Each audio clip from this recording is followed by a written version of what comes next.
is 10 minutes after 6. We're a few minutes late. My fault. Are there any amendments or changes to the agenda? Can I just make a really quick announcement? I do Oh, apologize. yes, It's not on the agenda. Bobby DeLeon, Coach Bobby DeLeon with the same place, Mystic Wrestlers, is here, and I would just like to honor him for everything he's done. Super amazing. It was awesome. Yeah, amazing, sir. Hey, thank you for being here. When do you stop working? That's why. That's what I'm saying. They're gonna have to go for After dinner? On Saturday when the runners ran in and Blake's Chief Lou, when they escorted them in, they ran in, you know, they're getting their stuff. Bob said, okay, vacation over, now time to get back to work. So that's just the commitment it takes. So anyway, I apologize on that. I just wanted to honor him while he was here. So one thing I had brought up and wanting to discuss in this meeting was the health curriculum. I don't see that on, is that what's covered under curriculum? Yeah, we got And two are we doing items. more than Yep. just health? Okay, Yep. perfect. Thank you. Are there any other questions or anything about the agenda? Amendments, changes? Then we'll adopt the agenda as presented here. We'll move on to first item of business are the board goals. So part of the reasoning for this is it's a planning session to look at what our goals are and to see if we want to add other things to it or where we're at. And just so happens that my notebook has the goals from the 16th of August, 2022. So, which is a few years ago, but I would like to point out that according to what our goals and our challenges that we had down here, that we have dealt with quite a few of them and successfully. The only real reason that I had these is because this just happened to be the notebook that was on top of my stack.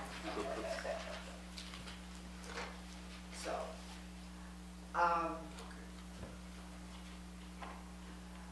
one of the district priorities that we set back in 2022 was our dual language program.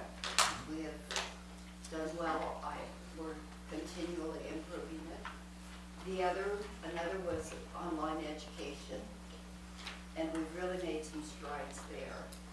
And we're going to have a lot more to go. And the third one was student and staff mental health, and that's an area we are definitely still working on. So, but that being said, our current district priorities are learning, communication, our facilities, let's see, our, give me a little help here. So it's student learning, staff engagement and retention, family connection communication, and then fiscal innovation and stewardship. And then I think facilities fall underneath that. Right. And also our governance. And government. So, and governance is one that we really haven't, I don't think, discussed that much. That's something that, where the board can make some changes because education is changing. I mean, a year and a half ago, 18 months ago, we would not have been discussing artificial intelligence. And now that is at the top of almost everyone's priority list. So a lot of things have changed, and we need to be, you know, moving forward and looking forward. So with that, shall we start with our learning? We made a lot of changes, and early learning is one of those areas that has come on. So not only adding in the preschools, right? Adding in 2 of those, but also K2, our initiative, early literacy, and we shared the growth that the elementary is seeing in early literacy. And not only that, but a K-12 assessment system to track all learners through our system. And I think those are kind of our big rocks. MTSS is that screening. We had a conversation earlier about like SPED and those numbers, and MTSS helps identify kids' needs and before they get to that track, but also support them to get to that track as well. And so that's been a big push of ours. And so I think just aligning our systems K-12. Actually, if you look pre-K to 12. So, and I'm asking the board, when we look at just the big title, learning, what are we thinking? Where do you want to see ourselves in 5 years? Let's actually make it 4 years, so it would be in the year 2030. Where would we like to see ourselves? I mean, I want to do some thinking. And what our graduation rate is what, 90-something%? We looked at those numbers, and it seemed like we were at between 30 and 40% on a lot of the statistics. I mean, I think a great goal should move us towards that 50% mark. I mean, I think that's an easy target to strive for. And that should be the point of everything, would be right, being better than average. We want to excel. Yeah, I think those are easy numbers to come back and say, okay, how close are we getting to that? So is that where we want to see ourselves by the year 2030? Or are we looking at, 10 years out, 2035? So what did the educators say on those fronts? I'm not an educator. I don't know how realistic it is to bump up 20% in 2 years, 5 years, 10 years. What were we at? If you were to take the average of all those scores, it was somewhere right above 35. Yeah. It's Or between 34? Yeah, like 34, 35%. Is this for state testing scores? Yes. But there's gotta be other measurements, because not everybody tests well. And, well, we have the MAPS test as well, right? And that tests our ELA, math, and in middle school they do science, and I think we're going to incorporate that in high school as well. But so the state is putting a little more audacious number to what they think is going to happen in 2030. They're looking at, about 52% is what they're thinking. And we're a little above them. We're pretty damn close to them, to state averages. And so that's what they're saying, and everything. This is a very audacious goal. But I do think, remember when we shared our MAPS data, our growth is phenomenal, right? We're outgrowing other individuals in the nation. And so that, I think you add those things in there together, I think 50% is audacious, but I don't think it's not unattainable. So based on all of our data. So, And we're talking about a 4 or 5 year period, right? yeah, by 2030. I think that's a great goal. Yeah. And which is, I mean, it's nice. I mean, we're usually at average about 100 kids per grade level, so you can sit there and say, if we're, that's 10 more kids, 13 more kids, right? I mean, so it's really tangible saying if we get 1 or 2 kids kind of every year doing it, we can meet that goal. And this addition of new preschool classrooms and capacity there is probably going to be big in getting us there, right? Absolutely, and that's when we'll see we used to do KLR, right? But our kindergarten readiness assessment is seeing those kids are coming in more prepared. And with our pyramid model-based classrooms, we're going to really see that next year. So here in the spring, we're going to have data on that. Great. That investment will be paying off. So you're looking at 50% as being an attainable goal in 10 years. We're talking 2030. You're talking 4 years. years math, or reading math science? Reading and math. 4 years. Because do they test science in elementary school? Fifth Fifth grade. We're talking K-12. Yep. Reading math. And just say, take the average of all those. What would our average be? Be at 50%. Yeah, the average, 50%. You can do it. So I'm asking our teachers here, When you What your break thoughts it are. down, that's Is that about realistic? 5% growth each year for those 4 years. Probably obtainable just by virtue of having that goal there. Now, should we fall short? Hey, at least we've moved the dial the right way. We need to be moving a little bit higher anyways. I don't think 50% is an unattainable goal in 4 years.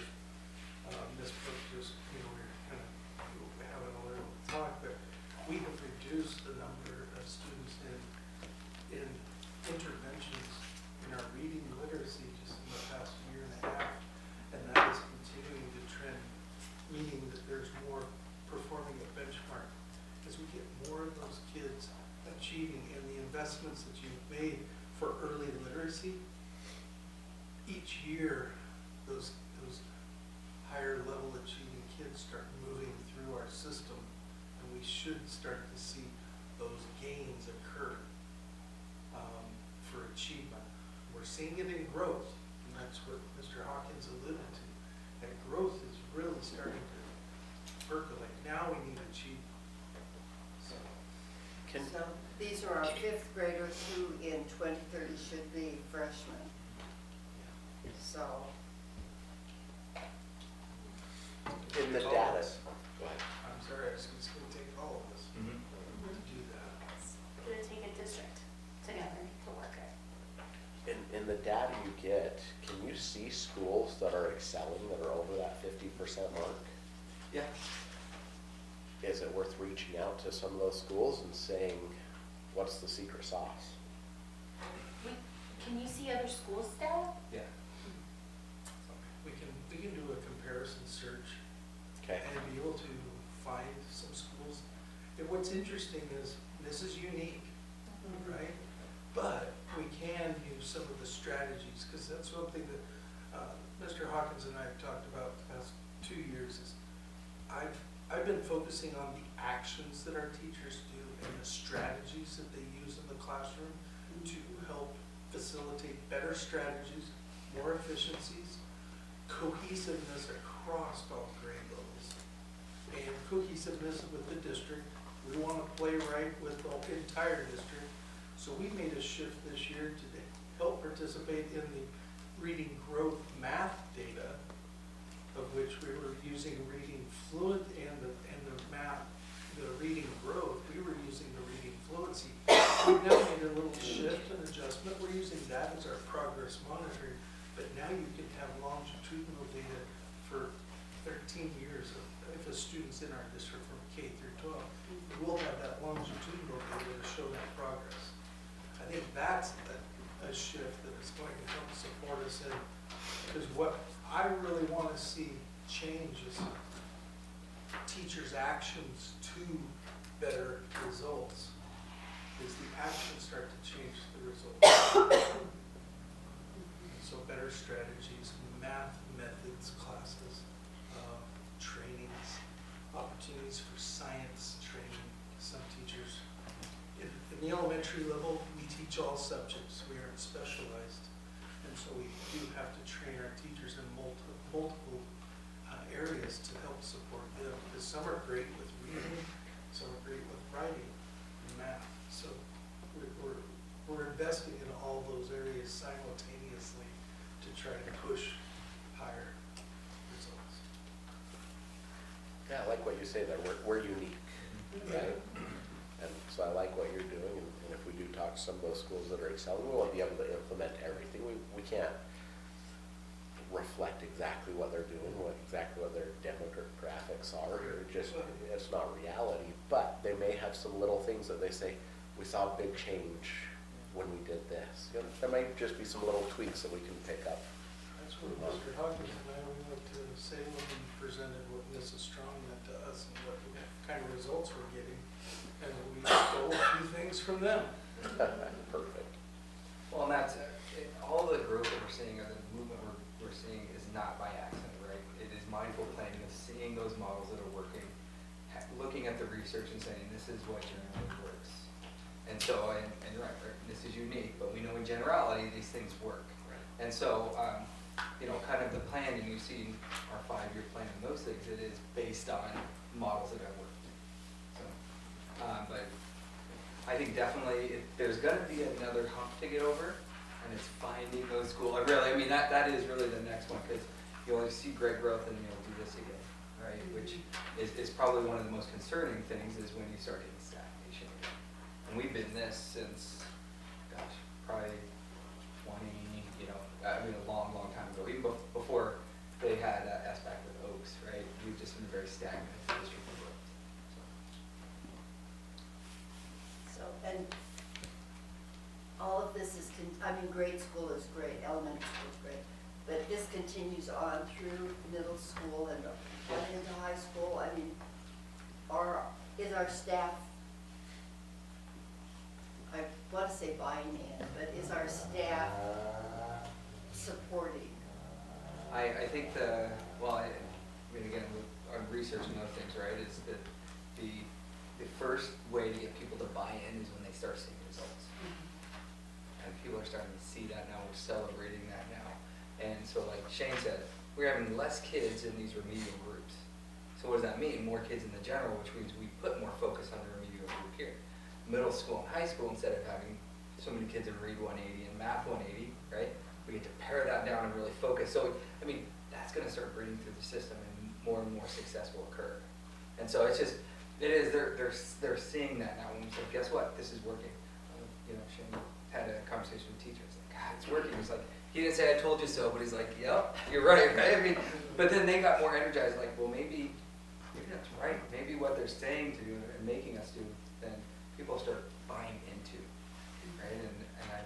And I've told you guys this knowledge before, is why does everybody right now own a Seahawks jersey, right? People have champions and people like winners, and they get on board with it, right? And so that's what's happening right now. That's the momentum we're seeing, especially at the elementary, where Shane and Tricia have really worked hard to overhaul that. So, but yes, the buy-in is happening.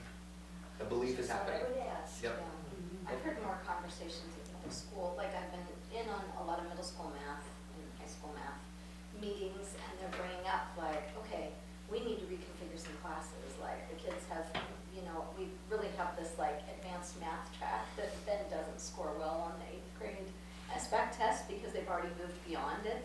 And so then having to remember that, and so like I've heard talk of like, we need to restructure that, we need to be reviewing more, like they're definitely like, okay, we need to fix that problem. And so I've definitely heard some more strategies about how to improve those scores at the middle school for sure. So I know we're headed in the right direction there, and working with Read 180 and things like that. And okay, the kids are coming out of that and, you know, trying to move into the right classes and get back into the core classes. So I do hear those conversations going on for sure. Which is good, because I hadn't heard them as much before. That sounds great. So, Then I have another question, when we're talking about learning. I've been talking to a lot of college freshmen, sophomores, and to, you know, people out on the street. And just the question, what would you have liked to have learned in high school that was not available to you?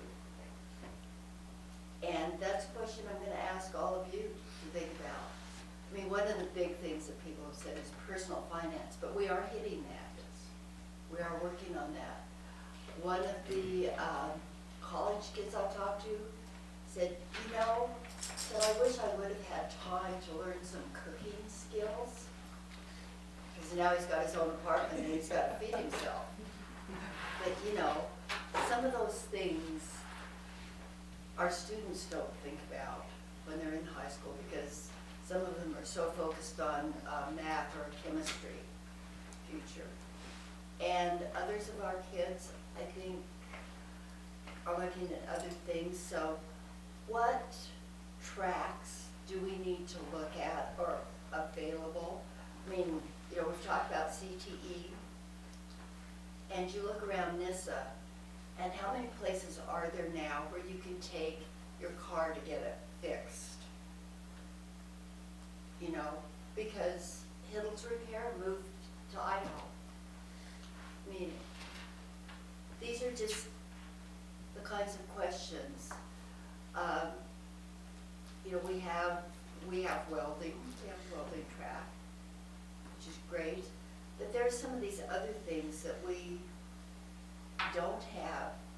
kids need, where so many of them just go out and get jobs. They don't go on to college, they don't go on to other education, they just want jobs. So what areas in the CTE area do we need to look at? We have a lot of labor-based community, so like plumbing, electrical, like all these should be things that we are exposing them to, the pathway to some of these. I mean, those are great jobs. Yeah. So, I would. We do have a construction class where they go through and they do plumbing, electric, drywall. So they move through the modulars and so they get that. But it's very small, it's only, a brief introduction in how to do it, right? But it doesn't really go in depth, but I think what it does is it tells kids, okay, you can do plumbing, let's find you a trade, let's find you something, but yeah, all it is brief exposure to it. Yeah. I go out there and learn, so. And so many of these kids, like for plumbing or whatever, you need to have your, what is it, I don't know which comes first, the apprenticeship and then the journeyman thing. You know, do we help these kids? Do we, I mean, after they're out of school and they come back, who can they say, so what's my next? I mean, do we still give them a little bit of advice? Because for some of these are graduates, they're not gonna get that advice anywhere else. They have to still look at us. So that's another area that, I know that since I've been out of school, they've done a ton with the school projects and going and shadowing. I get, I think, like 40 people that come to my office every year asking, between all the, Yeah. like, all the schools locally that come and ask what's it take to become a physical therapist. I think that's a huge part of it. I think sometimes kids take the path of least resistance, which is like, I know Nick come in and they don't go into something that maybe is a little bit like more difficult to find someone they may know that does it. But I know it's been a huge success. And that is part of their senior project, right? They have to go be an apprentice, do job shadow and do that. But again, I think a lot of it is right, low hanging fruit. Like Nick's always, he has 40 kids, like he'll take it. It's easier that way rather than go find a plumber. Yeah, well, and even to kind of broaden things out, so Val Middle School, every year they come to our office. They have a day where they take them around to several different people and we tell them what we do. Yesterday, a teacher at Adrian asked if I could come out. She's doing an hour multiple times a week with just seniors, and she just asked somebody else from the community to come in and say, this is what I do. And she's looking for plumbers, electricians, lawyers, doctors, physical therapists. And so, I mean, there are schools that are doing that kind of exposure too, of just inviting lots of different people in, and it'll give those kids a connection. If they really have some other question about a career that anybody presented to them, hopefully they're comfortable reaching out to that person. So more community-based than just within the school itself. But someone called you. That's where it came from. is Right. Someone, A teacher called me. And someone put effort into it. Right. Yeah.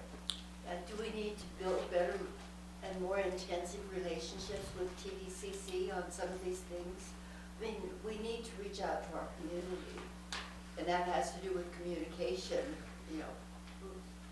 reaching into that, but there are some of these areas that I kind of think we, as the school district, can do a little bit better job.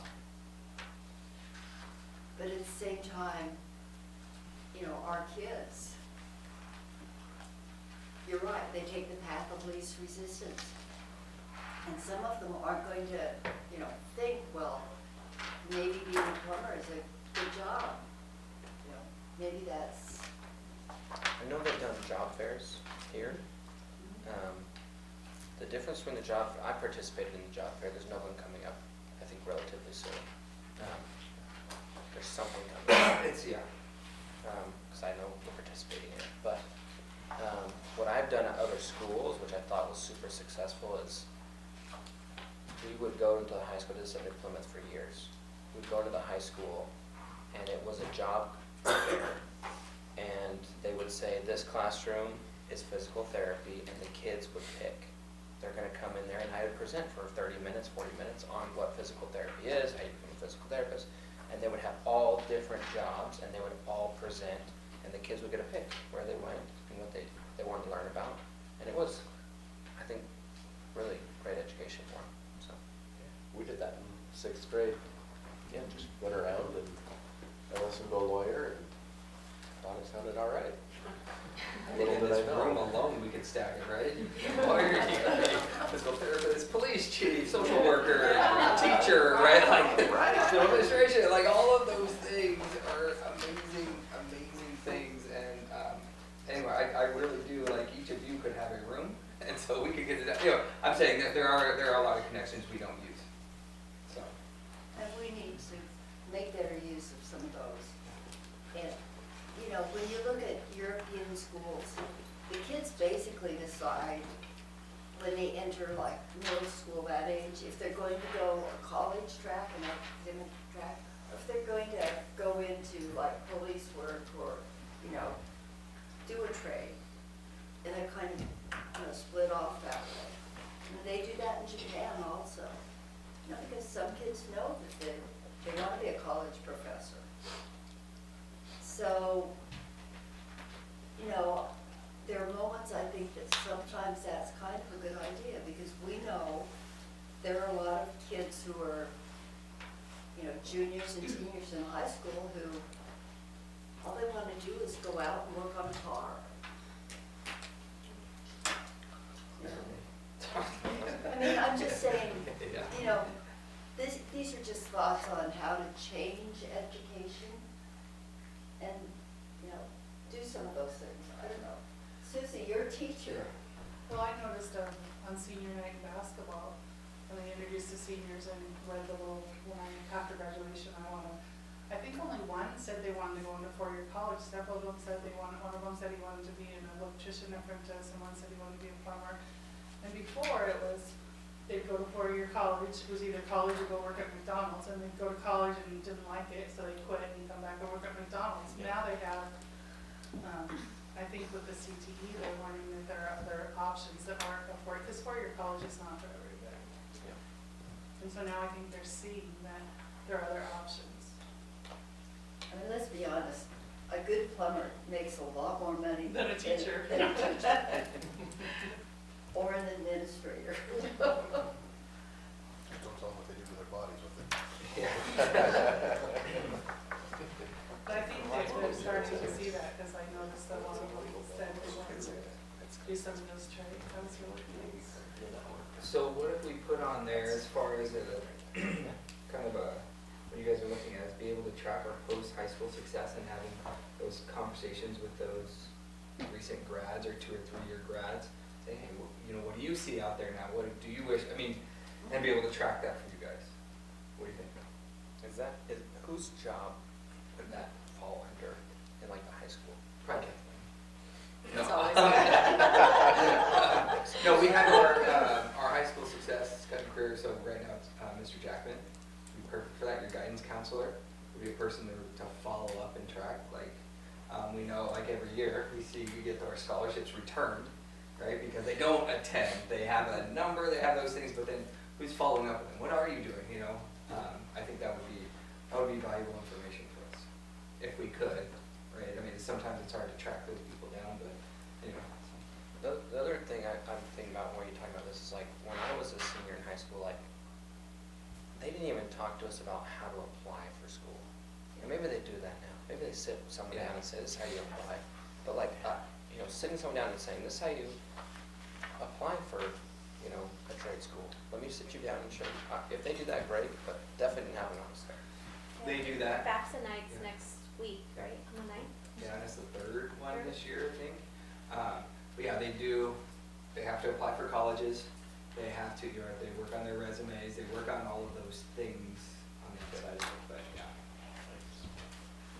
In personal finance, do these kids get to learn how to approach a banker or a real estate person and say, this is the house I want to buy, and, you know, get that kind of information, or how to apply for a loan. You know, which car dealer's gonna rip you off, or, you know. Yeah. Or what kind of, how much you can afford. I mean, these are all things that our kids need to know when they get out. And I think if that would be something that, because personal finance is, it's not new, right, we're working back, and, that we have them come in and say, hey, here are the basics, I can give you guys the basic standards of personal finance, but saying this is actually what we do, I think would be valuable for you guys, valuable to our public to see, here's how we're supporting our students after high school. Just have our local bank do it. You mean the ATM at M&W? But kids also need to, you know, as an 18-year-old, how many of you would have said, okay, they want to take out how much for retirement? You know, and to realize that if the company you're working for is going to match the first 1%, that you better take at least 1%, because that's 1% free money you're getting. You know, kids, Well, I it's just, talk to my employees every day about this. I say, I'm begging you, invest the money. I'm giving it to you for free, do it, but they yeah, don't do it. but I mean, some of them Yeah. go, you know, that's too much money, you know, for me to be putting away that I'm not gonna see until I'm 60 years old. You know, I'm fine. Well, you hear a lot of people talk about later in life, it's like, they are planning on surviving till 50 anyway, so they don't have the mindset you're up against. Yeah, it wasn't like that, I'm like, what do I get into, I got into the police department out of retirement. But we also have to remember that our kids are different now.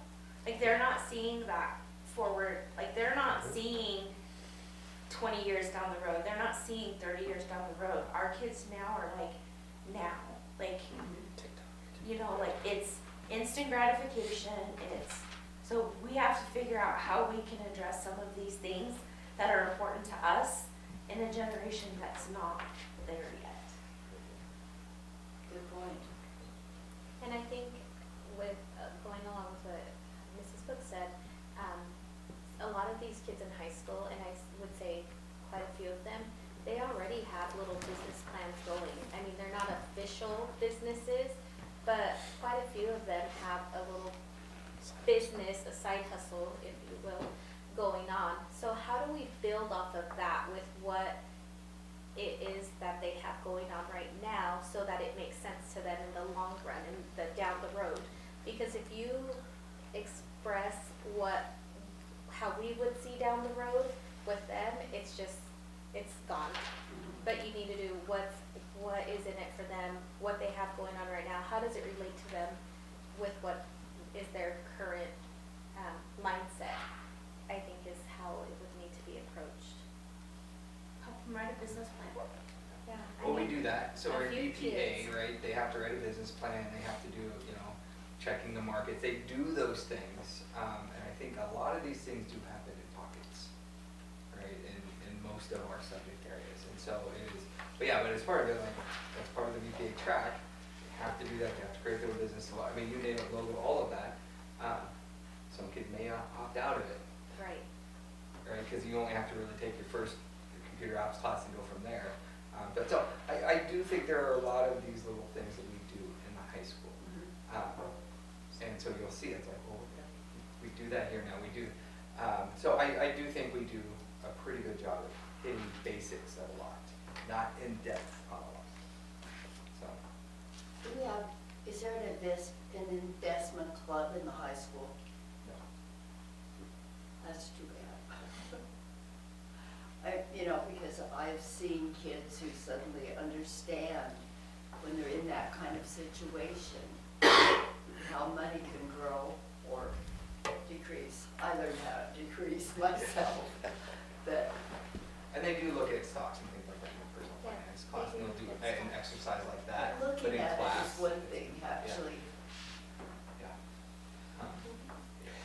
The problem becomes, we only have a finite amount of classes we can offer. And the requirements for graduation have steadily been ticking up. I feel like we had so many more electives available, not just available, but we had the ability to take them without so many more requirements. And that seems like that's just getting crunched every year. So it would be great if we could offer a plumbing class, an electrician class. Like, I did take stock market A and B, and there was an economics class that was mandatory too, but we just can't do it with all of the things. So knowing that those things are being taught in pockets might be the best we can do in a lot of these areas. But when they're being taught in pockets, if suddenly someone says, oh, being an electrician was wonderful, do we have the ability to say, you know, well, that's great, so here is an area where, you know, this is a person you can talk to. Yeah. I know that getting an apprenticeship or what, you know, that type of thing is extremely difficult. Well, and that's where our PEP comes in, right? Personal education plans Mhm. in high school is because that's when they meet with their guidance counselor and they say, sorry, I kind of do like the plumbing, and so that it's supposed to, the mechanism is like, oh, let's get you hooked up with a plumber we know, or an electric and those things, and so that's part of the PEP. So are we tracking that to see if we are having, if the kids are having success in that area? Or, you know. How would we define success, right? I mean, that's what I would Well, say, I mean, like. you know, that's a nebulous term. Yeah. So, I mean, we do have, like, you know, we pointed out they do have their, they'll job shadow, and they'll do those things, like, 100%. But is it really adaptive? Do they get multiple opportunities to do that? They don't. So,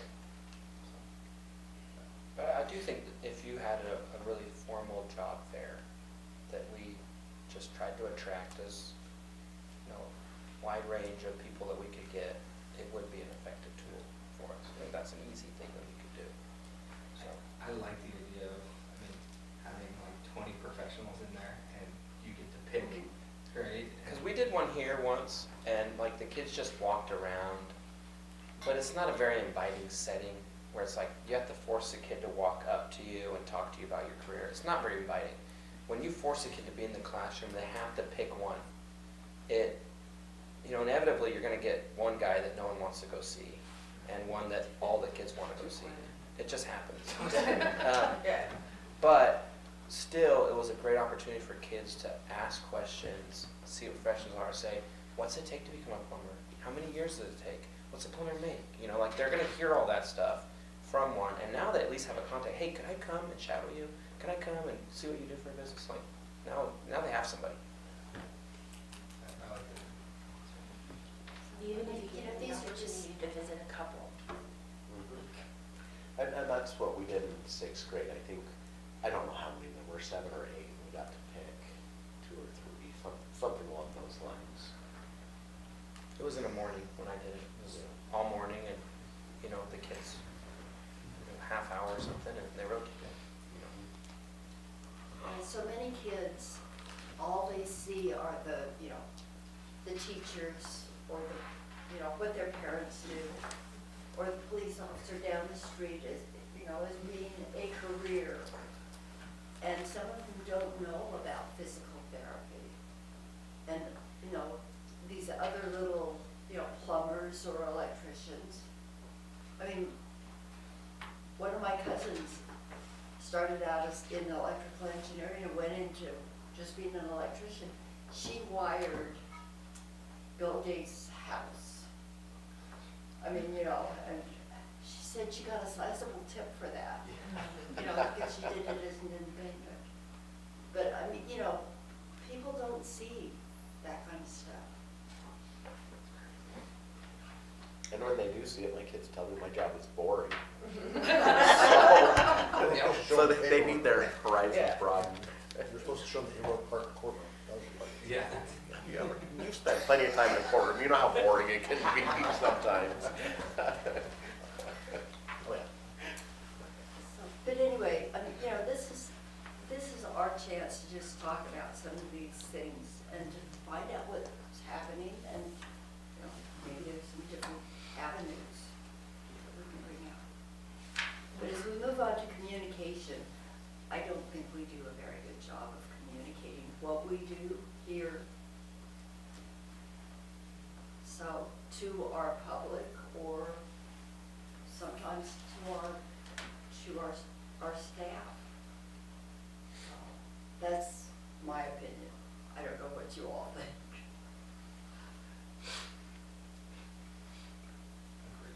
I mean, and it's been an area we've been getting better at, but I think we're getting better at just doing basic things. So how can we get better? It's interesting, I have this problem in my own business, and people come to me and go, we just don't communicate well enough. And I think, all I do all day is communicate, you know, like, that's literally all I'm doing. And so, when the people say communicate, you're like, well, break that down. What does communicate mean to everybody? Like, is information getting out? Do people know things? Is it the way I'm communicating to you? Like, where do we lack in communication? Because I guarantee you, Ryan says, I communicate all day, literally. Yes. Yeah. And so what does that mean, and where are we having fault? And, you know, like in my business, we said, okay, we are communicating poorly. How do we improve getting messages out? And so we created a Teams, a Microsoft Teams account, and we made subsections, and everybody in that section, when something happens, boom, we put it on there. And that's been a great tool for us to improve our communication. I'm sure you have something like that, yeah. Yeah, and I think there's a different internal communication versus external communication. Yeah. Right? Communication with just the public, or are we talking about staff? I mean, those are two vastly different areas. Right? Yeah, makes sense. I feel like our presence on Facebook is better. It's like a lot of, pushing out a lot of positive stuff from, like, the elementary school for sure. You know what I mean? Like, teacher, the last year when we were passing the torch, when things are really, like, things that are cool that are going on in our school, Miguel is always, like, putting on Facebook and stuff. I think Shane does a great job after ad council and I think after school board meetings. He always writes a note to his staff about what happened, like, every single time he attends a meeting. Yeah. Mhm. One area that we have Band, a lot of people use the app Band. We get a lot of information on there. I wonder if we send out text messages, but it does seem like oftentimes a kid gets sent home something in a backpack. This is at my house at least. And the kid never takes it out of the backpack. And then no one ever knows about it. And you're like, you know, I have 5 kids and they all come home with backpacks. And it's like, you know, some of them bring it out, some of them don't. So I don't know if there's a way in which some of these things could be communicated via a band, you know, a classroom band app, or maybe one that's more for all the elementary school. I don't know. We're working on a kind of a one platform to rule them all thing. So, because right now, if you look for kids in elementary, there's Band, there's Dojo, there's Remind, right? I mean, Facebook, all of those things, and right. So, right, we've been actually in talks with the company to just do one. So you do know this is the place to get that information. That the PTO can use it, like everybody can get that information. Even with Facebook, it's like, well, I mean, I don't get on Facebook. Like, not everyone gets on Facebook, so it's like, it's great. It's a great tool. We should use it, but there's a lot of people that don't access it, you know, so how do we? So we're hoping that that's what this one kind of stage for communication, and we know that coaches, if they ever communicate, or anybody, it will always go through this one platform, so we don't have to worry about it. But you know, not everyone likes electronic mail, so to speak. Somebody, I don't know how to work. Yeah. Hey, you have a point there. You're talking to me, No. aren't you? So we would have to do some training for parents. So that's where I'm sorry to interrupt. No, I'm just saying you'd have to do some training.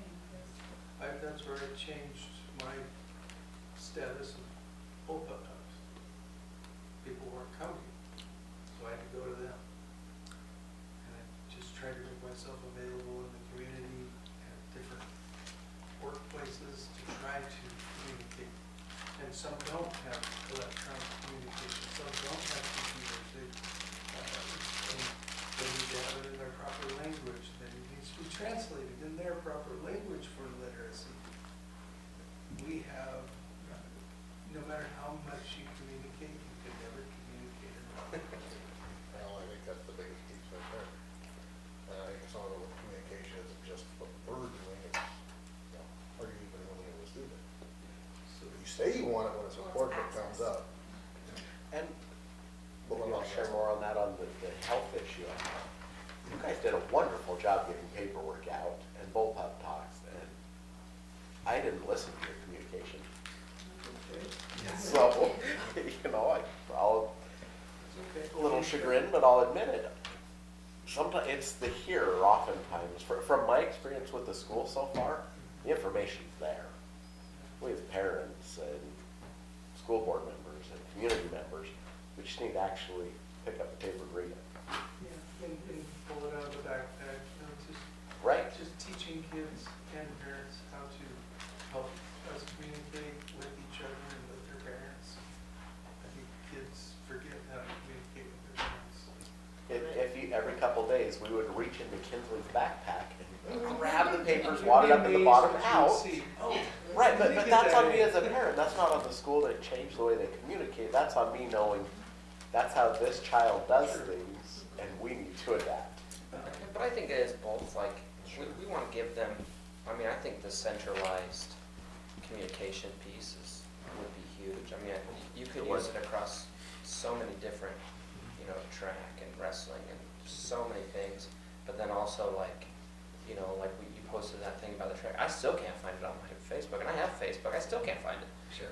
It's Talking okay, about how it's everybody's just a on the- proof that having a central space that everyone expects to go here to grab the information. We all know this is, if there's no other place to get it, this is the place we can get it, I think will be really helpful.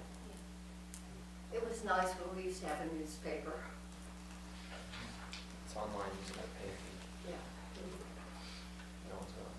But, you know, to me, communication is a big issue because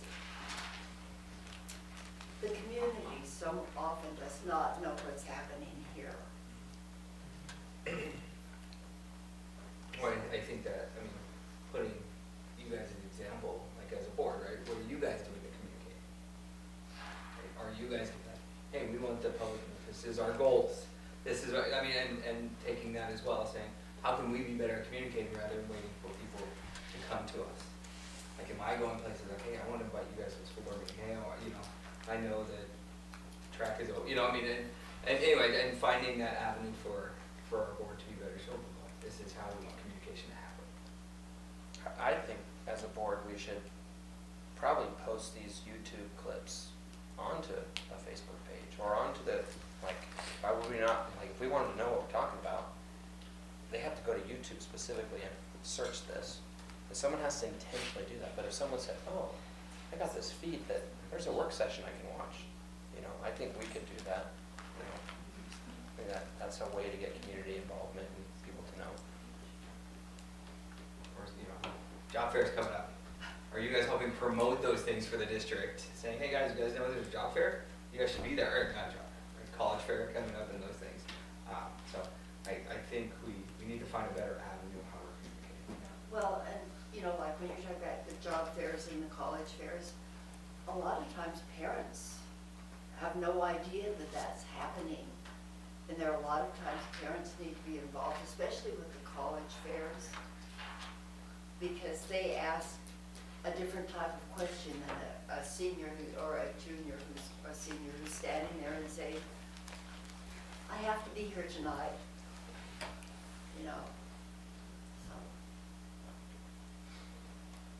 So maybe that's, I don't wanna give you homework, but maybe that's some homework. Go back to your community and say, how is the school communicating that's working? How are they communicating that's not working? How could they communicate better? And maybe bring the feedback back. Good idea. Because if we send out a survey, not everybody takes advantage of the survey. But if we can get a good collection of people in our community asking the questions, then maybe we'll get a good answer. Yeah, because there's some parents, they don't know how to read Right. in English or Spanish, so what do you do? So is it, you know, doing a video clip of my weekly newsletter?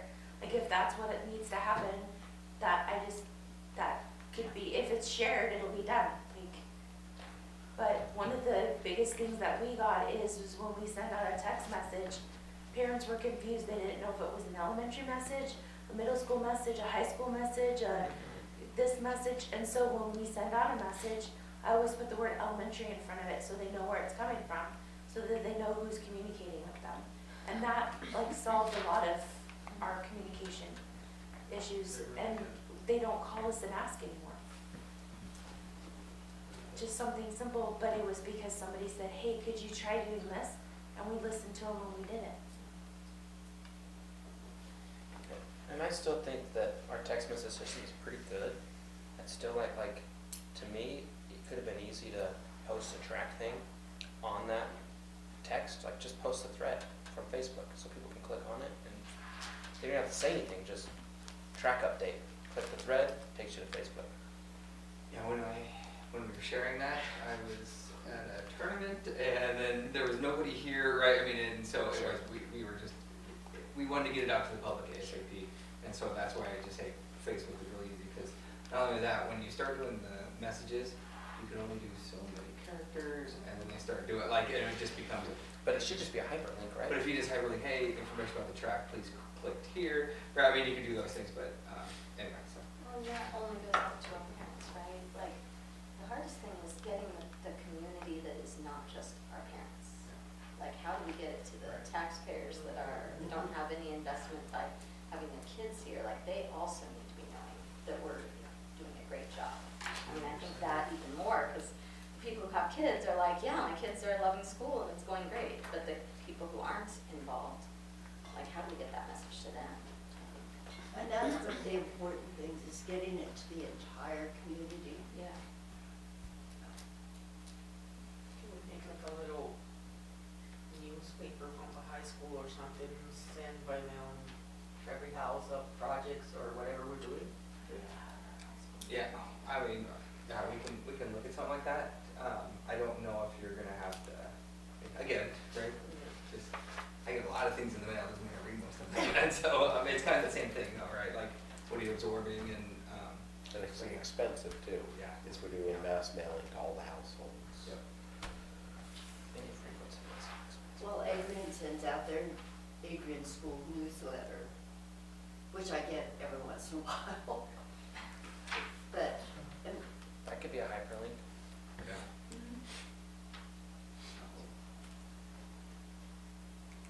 I'm glad you're taking all these notes, because these are just things that I think that we need to talk about, we need to just get it out and.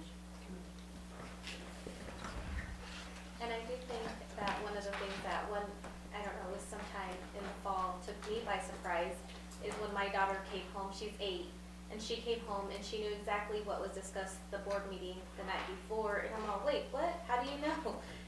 But kids are starting to pick up on it, and I don't know if classrooms are sharing or what, but I think that's great when kids are aware of what is going on at board meetings and their friends are knowing what's going on, and I was just like, wait, what? How do you know? But they knew about the calendar, they know about, the Fridays, she knew all kinds of things, and I was like, oh, I thought I'd just go for my meetings, but I think it's great if the teachers are discussing what's going on at school board meetings, so that the kids then take it home to their parents, because if my kid is dialing in, like my children have my full attention when we're discussing things at dinner time. And so that could also be another way that we can communicate with the students, so then they can take it home to their parents. And children usually communicate with the parents in their native language, I would say typically. I want your daughter refuses. So, if you have any other ideas or anything, send them to Ryan, send them to me, these are things that I think are valuable to discuss. So, anything else on communication? I So- do want to say one last thing. Okay. Last week, what was it, the STEM night? Was it last Yes. week? Yeah. Week before? That was like hugely attended. And it was, I saw that as success. So, I mean, communication about that night was total successful, totally successful. So again, even if at these kinds of events, if we had like a booth for like school board, school board members or school board information, or come talk to us parents, let's get, while your children are doing activities, come talk to us. I think that would have been a great opportunity. I do my bull truck talks, Yeah. sometimes right in the middle of it. Just like 5 or 6 parents who now they're here asking opportunities, and we made, Tricia's done a really good job, and we really, and I think the district's done a much better job of trying to make our events community events instead of school events. Because we had 4 or 5 kids from Adrian and Ontario and Vail at our event also. And some of them were parents who have pre-Ks who are going to be coming into our school.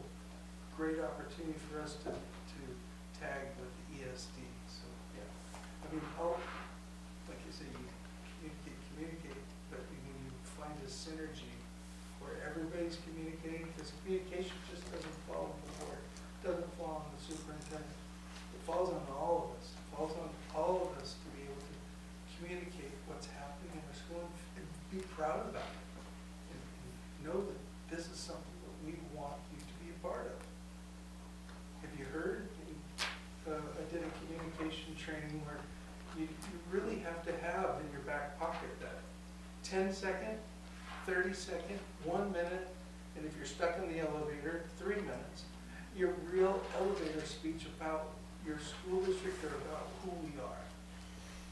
And if you can have that, and everybody has that, all of a sudden the synergy of communication takes over, and the positivity, because we really need to keep celebrating what's working well at NISA. And as we do, things start working even better, because people look for that. I think they're done looking for what's wrong, and now they're looking for what's right. And I think there's an event coming up, is it this Friday, the Exceptional Minds? Is it this Friday? The sensory event. Sensory event. Yes. I mean, that's like, This Friday the speak, 6th. like, inclusivity, like, let's invite and let's be inclusive. Like, I really like that event's gonna happen. So our reader boards have been helping, that's just a piece. It's a huge piece, but that center piece, that we know that center piece reader board out there by Adrian and Thunderberry Road, that is what people look at. And so we are being very critical about what we put on there, how we put it on there, trying to make it pleasing and not causing accidents. So far, we've done pretty good, but that's just a piece. But if you don't make it inviting and you just put it plainly, no one's going to look at it. But there's really valuable information going out on that. Yeah, our boards, our reader boards are very valuable. So, and you're right, this one out here is, It's prime real estate. you look at it a lot. I get a little disappointed when we run there by the high school, it doesn't. And we need to sometime get one for the middle school, I told you that, Robin. Yes, the only place we Yes. could put it right there by the tennis courts or the new facility, and then it's like, your work, I mean, and Yeah, so. so, but, I mean, you know, we need to Yeah. sometimes do that. I sometimes feel that middle school, it's over there by itself, and it kind of sometimes bothers me that we almost ignore it. Has a positive and negatives about it, so that's. It's the nicest facility on campus, it can't be ignored.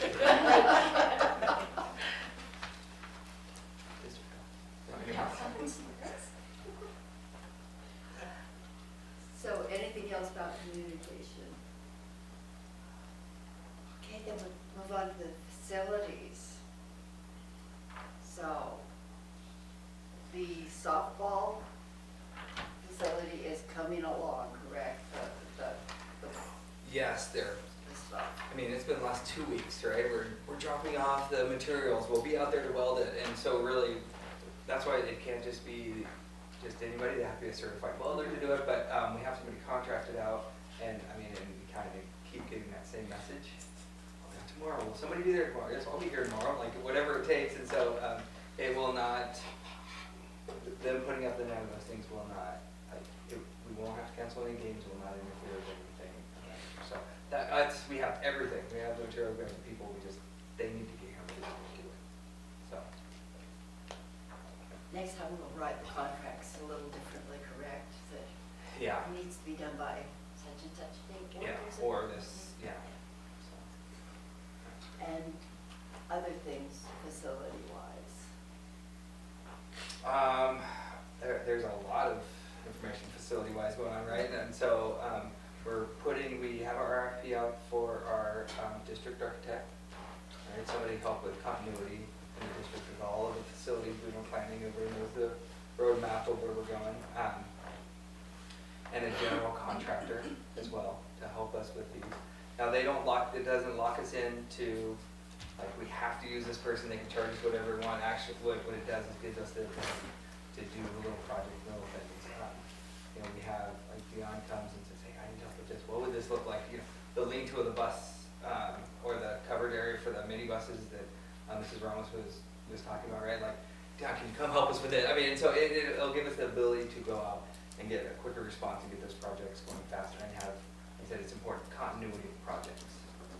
If you look through all of, like, NISA, right, it looks the same, it has that same feel, we want to continue that, so, so those are kind of up and going, and I think tomorrow is the close of the design, and then next week, and so on Monday we'll have that for the board to just look at that RFP. Which thing? Huh? What thing?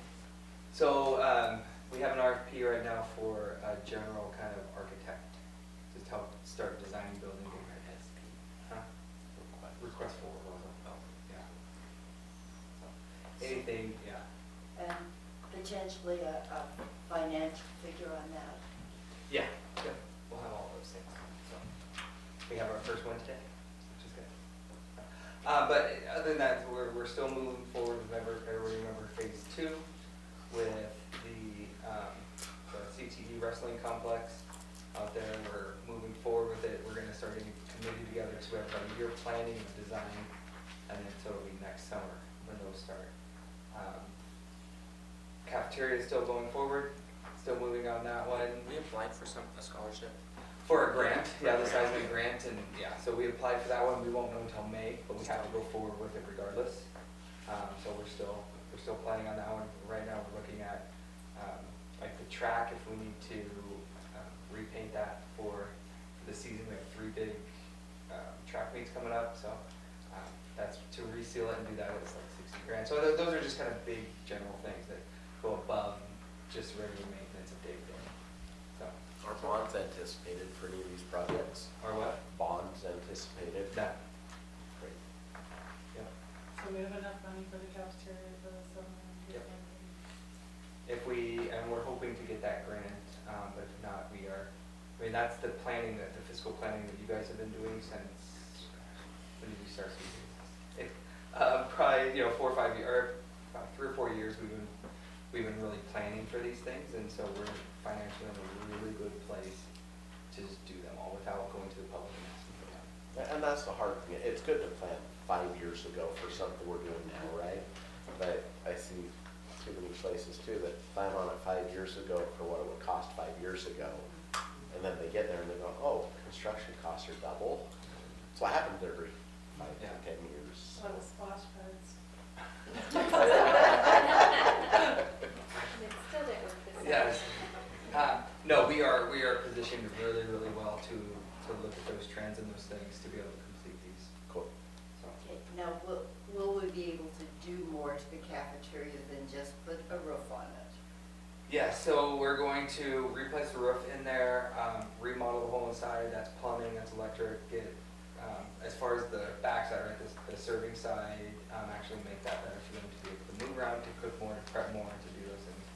On the student side, and where that is also like a community use area, we're remodeling that whole thing, we're looking at kind of designs like college campuses, things like that, to make it more inviting. And we know it's not just a cafeteria, like just 4 square walls. We're working on a different design to make it more inviting for kids and the public. When you talk about remodel, is that also enlarging the kitchen area, or? Yeah, they're gonna be, well, they'll be moving some things around in there, and we're gonna use that same footprint, but how we're gonna be positioning things will make a big difference. So, Will it all allow for more homemade meals? that's what we're planning for. That's, Yeah. to me, that's the big part of this. Like, if they get through it, you're like, yeah, we can only still do the same prep work as we did before, that kind of defeats. No, that's one of the main features of what we're planning.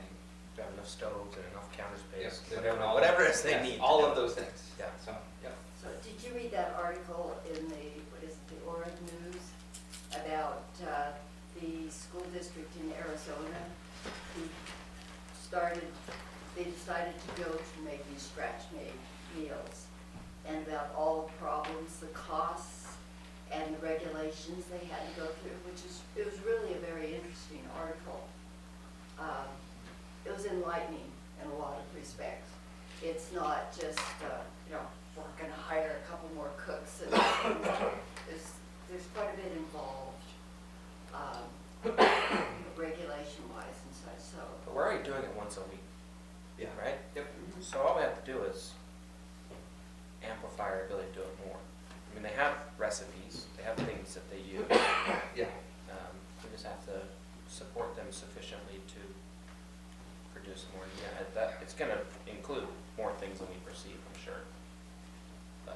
But, it was an enlightening article, Yes, and because it would be wonderful just to say, just make, hire a few more people and, use these same recipes and such, but, yeah, so there's a bit involved.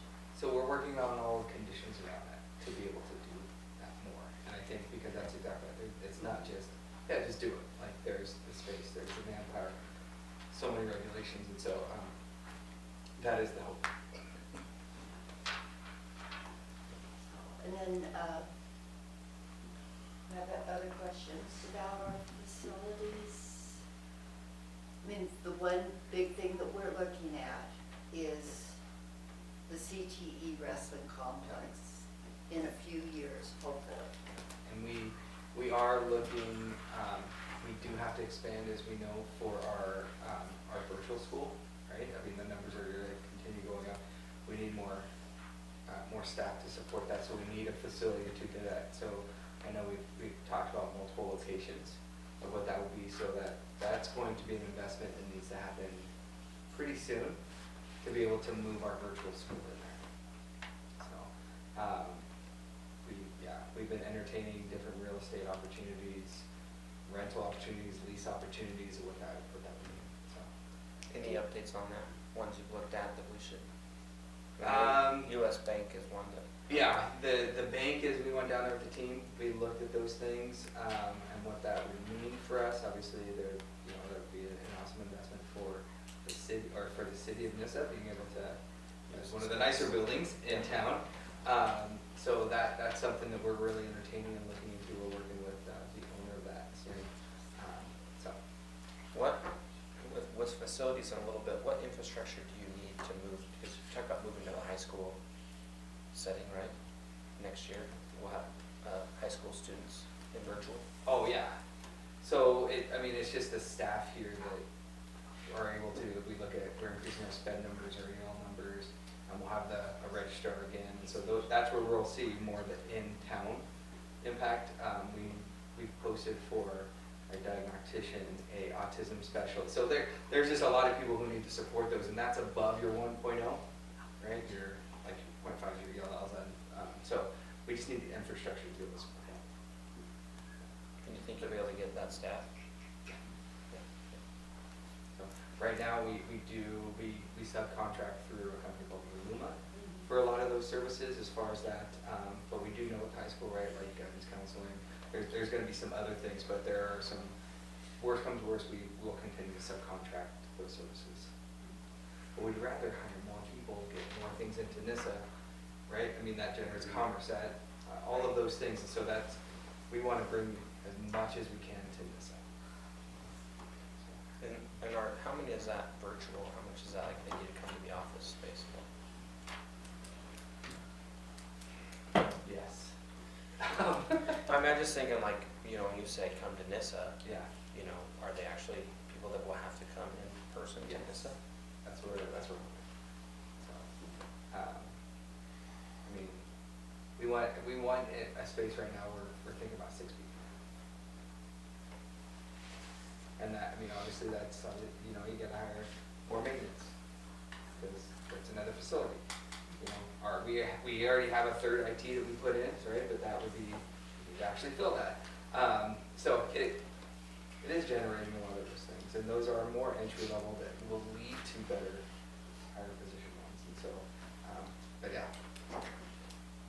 I wish it were just as easy as saying, let's run a building, everybody needs it, but we're thinking the larger picture of what we're doing.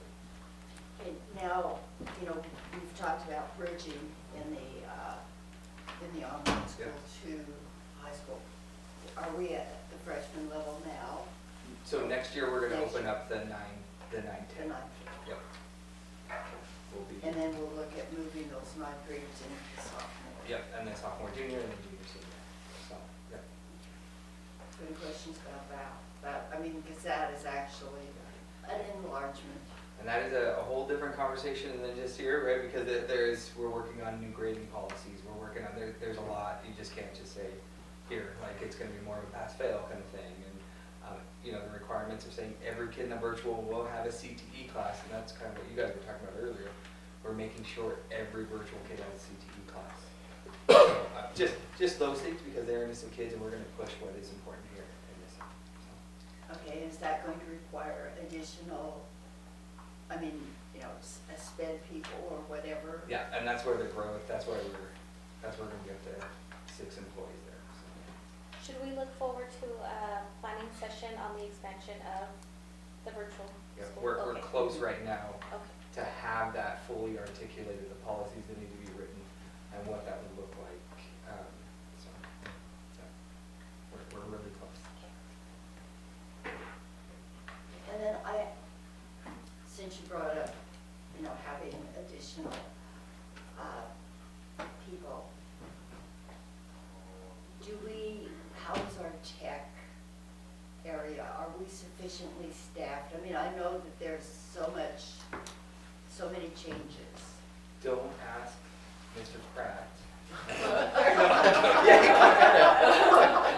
He comes right over here.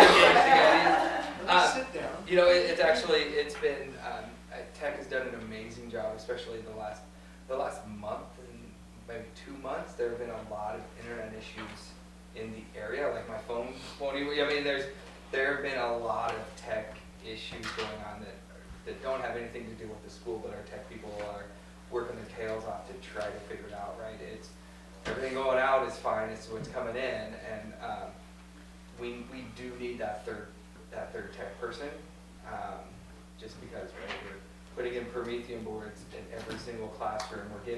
We're giving our teachers kind of the best technology, the best training, and those things that are possible. And with that, it means more tech support. And so we definitely need that third person. Basically. And how are we on our safety with the, you know, with the internet and all of that, and with our, you know, physical facility? Two huge questions. And Bobby's going to be here, and Robert will be here next month. We were going to do a safety update this month, but we kind of pushed that back to next month.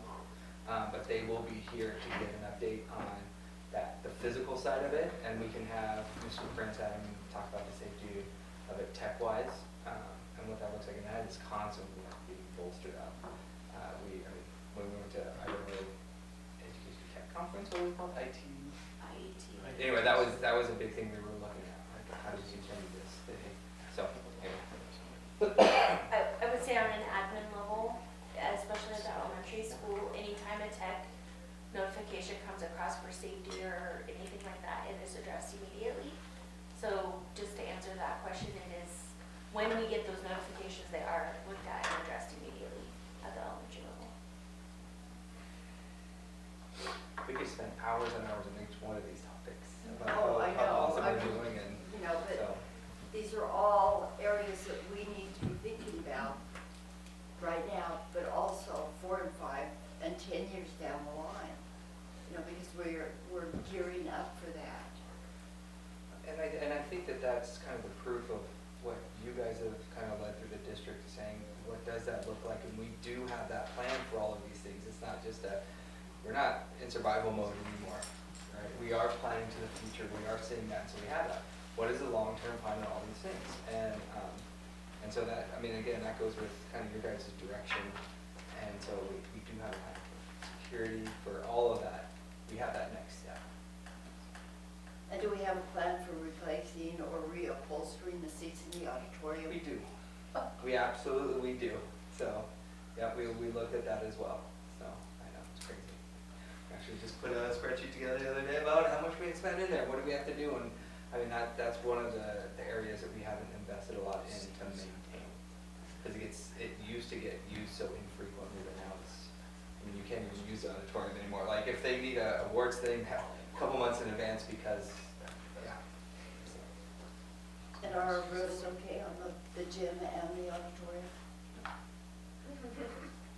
I mean, I thought I would simply ask because I know they're the same age as the high school. And we're following, and that's gonna be something we need to add into the new future, is the auditorium gym and HVAC, which is way more difficult because they actually installed the HVAC back in there and they built around it. So we can't just replace the HVAC systems in the auditorium and the gym.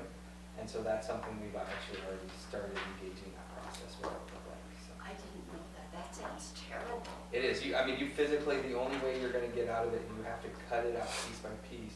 And in order to get new HVAC in there, you have to take it all apart, try to install it back. Anyway, so really what's gonna have to happen is just like the cafeteria, tear it all off. You have to get big cranes in and out.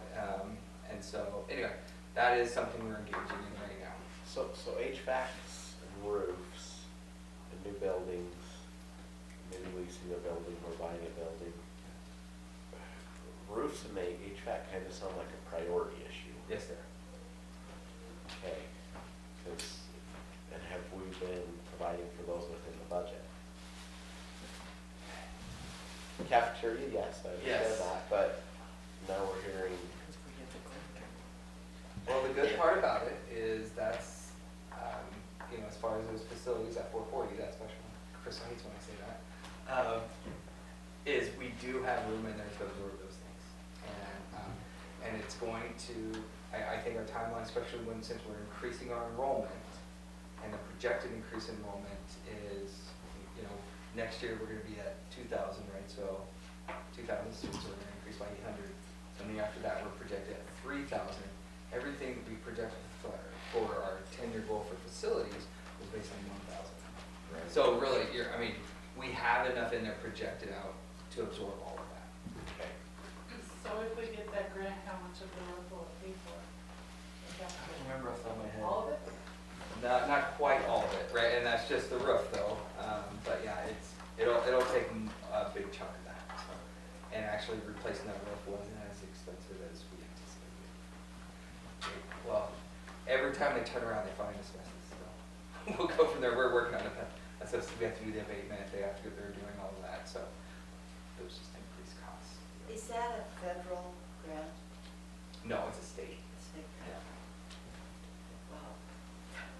Does I- the state have enough money? Yeah, well, that's why it's getting more and more competitive, because and think about it, the constant is the aging infrastructure of Oregon schools, right? And bonds aren't really passing in those things, and they have to find a way to address it. They can't keep cutting these things. Like you look at Phoenix, who remember the fires, the wildfires, even with insurance, they couldn't build back, and there's no other avenue for them. So it is. How old is the cafeteria? It was built the same time as auditorium. Yeah. Yeah. 75.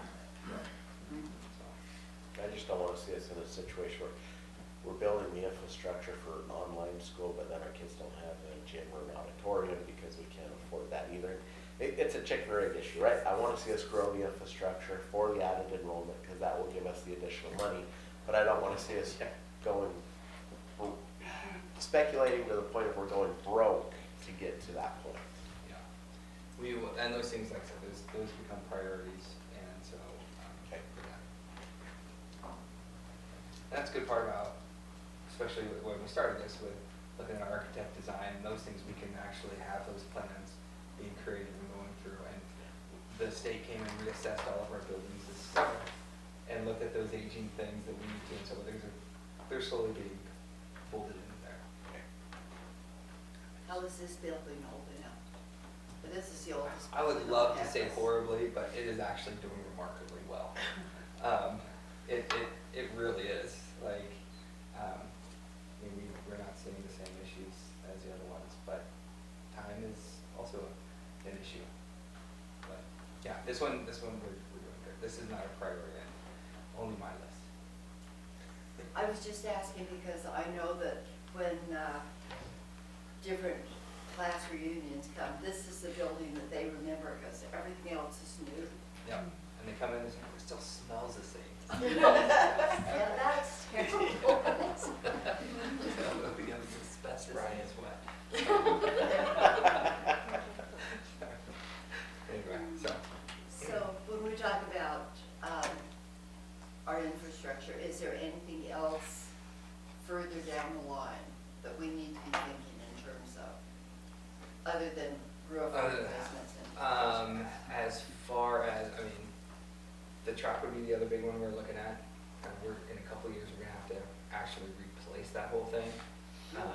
And we're way behind, we're way beyond shelf life of it, where it's at now, we've been patching. Other than that, our early learning family resource center is that next phase after the CTE one. But I think we'll be in a really good place, infrastructure-wise, that we've addressed. Elementary's still pretty new, and we just did the HVAC down there. Well, obviously, the middle school we did, the high school we did the whole roof. We might want to do some remodeling as far as where that, for security reasons, where that office is at. We looked at that during the COVID time. I mean, we're new roof, the gym, and the auditorium upgrades, cafeteria. I mean, we really have addressed the whole district, which is cool. Okay, is the electrical okay over in the high school? Because that's 50-some odd years old. Yeah. I've only got shocked like twice this week. No, it's actually, no, it's really good, and right, and they rewired the whole thing. Yeah, they had to upgrade that entire HVAC system. So. Ryan, you need to meet with the district's lawyer about comments that might cause liability. Oh, that's true.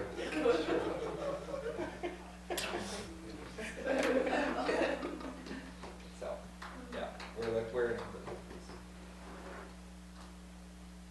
And again, the other part about it, you will not have to go to the public and ask for any money. That's amazing. Shall we move on then? Any other questions about our infrastructure, or so to speak? We'll have additional questions eventually. So the next item would be our staff and student mental health. I know we've made a lot of changes, and I don't call them upgrades, but we've amplified what we're doing, so. There's a lot there. Right, And we still have a relationship with Lifeways in case. oh yeah, Lifeways, and we have a sex person here, substance abuse. But there's a lot of other little things that we do. I know Character Strong is something huge for that SEL, that mental health, that taking care of others.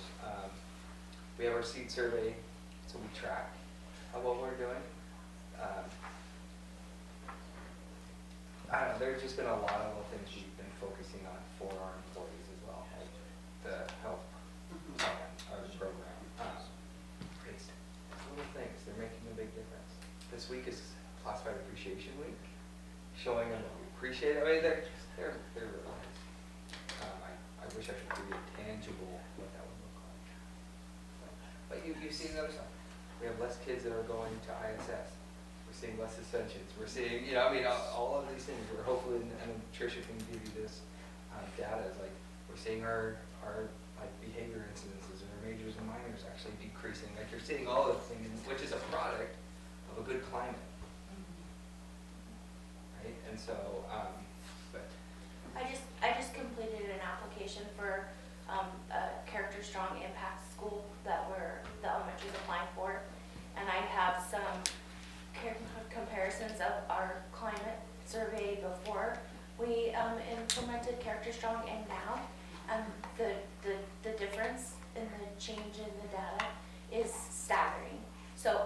share that with Ryan and have him share that with the board. But it's really interesting to look at some of the things like, do you feel safe at school, the percentage of increase there? Do you have somebody at school that you could talk to if something's wrong? Does the school address bullying? Can you ask for help from somebody at your school? Some of those really important questions that we were scoring really low on 5 years ago, we're not scoring low anymore. So it is working, but it's one of those things that it's building. It hasn't reached K-12 yet.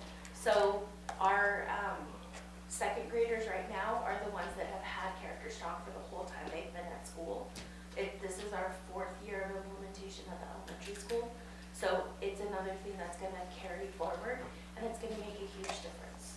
But already right now, we can see at the elementary school, like our K1 and 2 side of the building has very few referrals, very few behavior issues. Our 3, 4, 5, which is the side that hasn't had it the whole time they've been there, it's more of a concern, but they're getting it and the numbers are going down. So in 10 years, our kids. I would say even in 5 years, you're In gonna 5 see a years. huge difference. I was looking at, you said the second graders are the ones who had it. 10 years, they'll be seniors. So they'll be able to handle the world better than we all do. I hope. Just really quick, Nick, I got some communication. So I asked Miguel, like, hey, can you show me that? And he showed me the analytics of the communication on Friday, we were sending about the track. We got 16,405 views, 1,700 engagement, right? Which was, I mean, that post alone, it was up 764%. And so, I mean, people are seeing it and engaging with it, which is good. But then again, like, I don't have Facebook either. You said, where's it? I have Facebook. I don't know. If I I was like, I don't know, on the book face thing, I don't know, anyway. So, but those are analytics that are important that we look at, that we need. So, Under what? it was out on Friday. It came out on So Friday. what was it It was under? under Nissa Nissa High School District. School? It should be Nissa On School Facebook? District. Nissa Yes. School District. Yeah. So it was at 5:45 that it was out.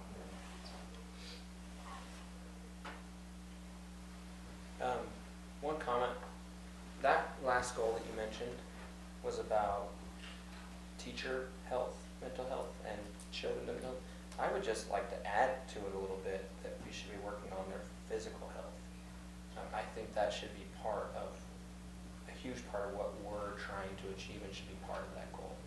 And that involves movement, exercise, food consumption. I mean, we can't affect everything in a kid. They're still gonna go home and eat garbage or whatever their parents supply them. But in the school, that should be part of our goal. It's like our teachers are healthy, our kids are healthy, people that are healthy, they just thrive better. So A more holistic approach, because the physical and the mental they go work together. together. Yep. So, And that's your guys' investment last year, right, with a new health PE teacher at the elementary, it's kind of that start. We've redone PE at the high school, middle school to be that, but you look at our kids are now, they know how to eat better. They're getting more PE every week. Like, I mean, those things are small, but it does make a big difference. They're twice a week now?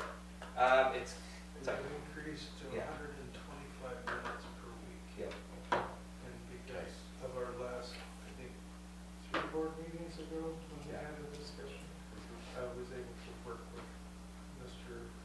Tracy, Ms. Garcilaso, our teachers, and we plan on making even more significant changes next year. But for the rest of this year, they're getting 20 minutes, about 20 minutes of PE movement in the health class, with additional recesses being added into what we call extra recess time, or extra PE time, sorry, I have to change my own vernacular, but it's going to be considered extra PE time because it will be supervised by a certified teacher, and it will be attached to standards of the PE standards. So we have since then increased to 125 minutes. Thank you. yeah. That's awesome. Do they do any specific things with them or just supervise them? We do need to offer specific standards to either the walking Path or Playworks. And the whole idea with our new playground design will help our teachers at the elementary school to effectively implement other games and strategies that will help them with movement and coordination activities and spatial awareness. All of those things are so important for our kids. And just to know what spatial awareness is in the vocabulary and the understanding of the kid is to be able to teach them that in the health class and then actually apply it. Like they were doing circulatory system this past week and understanding heart rates and where their heart is. They did an activity for 20 minutes and took their heart rates again after they had done the activity and then tracked their heart rates. And kindergartners trying to find their pulses all over, you know. But it's just been really a benefit. And so by bringing that forward and having that discussion that I've had with a couple other parents who were concerned about the PE time, is that we have actually increased PE time and have a plan to do so more even for next year. As we've kind of learned what I don't mean to bridge into the health curriculum, but learned where the health curriculum had opportunities for us to move forward into PE. So we've advanced that already. And really tried to make that an Does this important piece. continue on in middle school and in high school? I mean, Yeah, well, they already have PE every day in the no, middle school. that concept of Yeah. moving, because I know that it's really easy to be a slug and sit there with the TV on and have a look in your head. So the middle school and high school met at the beginning of this year and said that, I mean, we've seen a huge kind of gap of kids' ability to, like their hand-eye coordination, their ability to do basic things. So they restructured how we've done middle school and high school PE to be mindful of some basic skills that I think we're seeing it right. These are as kids who were in COVID, they didn't really get that. And so we've restructured how we do things to meet that need to get a better, well-rounded. It's not like, hey, let's play dodgeball. It's just like, hey, we're gonna go back and teach them how to dribble a ball again. And it's funny, but I was in the sixth grade PE thing, like, wow, yes, we need to do that again. So, but it's good. You know, one thing I have for the elementary school is in the past, like in the last 5 years, every time I ask my kids what they do for recess, they'll say something to me like, well, the kid did something they weren't supposed to and the ball got taken away. And I haven't heard that this year. And I'm like, why don't they just make the kid that's not behaving, not playing, keep playing? And I asked my son Regan's now, and he's like, yeah, we play all recess now. So there's something that's changed that allows them to play those sports a little bit longer. A little comment that you said, why not just take away the recess of the kid that's messing it up for the rest of us? That is exactly what Ms. Brooke has trained our IAs. Before they're taking everything away from them, and then the kids are like, The only time we can't do that is when it's more than enough to just take it away from the one kid. If it's, the whole group that's playing soccer that are, misbehaving. kicking each other and like Yeah. pushing each other down Sure. and sliding, tackling. So when it gets to be 10, 12, 14 kids, then we just take the ball away from them. But there's a difference, because I haven't heard it, and my son, he used to just run because like there's nothing else to do at recess, we can't play anything. And now, he plays sports. And I think that's huge for their development, so I think that's great. And that also is a testament to the health curriculum, teaching kids what play looks like. Yeah. And what it should do for you, and how eating healthy, we have less kids wasting their food, we have less kids skipping lunch to get to recess. Because that used to be the race. If I'm there first, I get it. And now we have more equipment than we have kids, so there's no longer that competitive, I gotta get there or I'm out. Yeah. So now we have developed kind of a scaffold opportunity for kids where they're no longer having to really compete, but at the same time, yes, there is structure to what we have to provide to count for the time for PE, but we also want unstructured time so kids know how to resolve problems solving peer conflicts, or institute a game that others can still participate in with those understandings of social awareness. So it's been really beneficial. But there's a difference this year. That's good. Yeah. And our teachers also in comment to mental health. As we've implemented Character Strong, it's just not for the kids. It has staff challenges, it has staff lessons, it has, it's really a whole district This, curriculum that really helps. this month's cooperation. So I challenge my teachers, please go cooperate, go teach with somebody who's a different grade, experience their classroom with them. We'll take your classes. We will make sure that you have that opportunity to cooperate. If we're not the models of what we're teaching, and Not it's, very true. and it's happening without me having to say it anymore, it's starting to really kind of, oh, yeah, I want to team teach with you. That's what happened the day after the meeting. Oh, yeah, let's team teach. I was like, this is good. And it's the mental health of our teachers that is thriving right now, the elementary. I can speak for that because that's where I live. It's my That's a little good model for the board to remember, is that we need to be the models. And we need to communicate, and we need to listen, because that's a huge part of communication.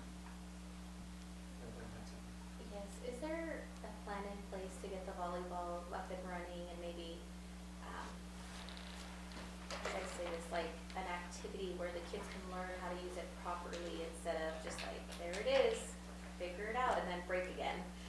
Is there a plan in place for it to get put back up? So the reason why it got broken is because the arm was left out there. The arm is no longer out there, so they just cranked it and cranked it and cranked it and cranked it until it basically broke. So the arm is not out there for them to do that anymore. Right now, it's the weather. That sand, when it's wet, will get in everywhere. So it's more of a weather thing at this point. Oh, But okay. yes, as soon as it gets nice, it will be back up and open Oh, and used. cool. So no, there's no plan. No. It's I didn't know. The poles have already been repurchased and Oh. sent back. The old one, got the new one. It's ready to go, waiting for spring. And Mr. Tracy and Ms. Garcilazo are working together to actually do what they do with Playworks. They train the kids in PE classes of how to play before they go thither. So they do Cool. plan on doing that with the volleyball too, of how to play volleyball. And for some of the older kids, yeah, using a regular volleyball, but we're gonna buy, and I already have the bigger floaty balls, like beach balls. So the kids have a chance to get underneath it because they just aren't quick enough, they don't respond. Otherwise, it's no fun. So you gotta make it fun. And, We're gonna have to buy something to show the custodians our appreciation when the sand pit starts opening up, because it's gonna be a lot of sand in and out, but it'll be good. I'm sure we'll get that figured out. Oh, yeah. Well, it used to be Little Rock, so Yeah. can't even. Okay, so anything else to bring up? Okay, the last part of this was governance, and we could spend a whole lot of time on that. We're making changes. I know that you're looking at your internal structure, because that is something that, as we change, internal structure needs to change. This is being a really good board discussion. Hopefully, we all realize this is a short session of the legislature. They have done some things.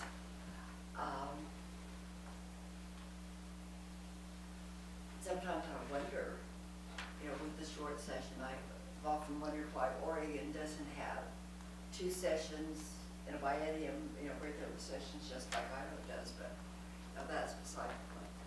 But there will be some other things coming up, I'm sure. I've been looking at the board, thinking that we need to probably establish a few subcommittees. We can discuss that.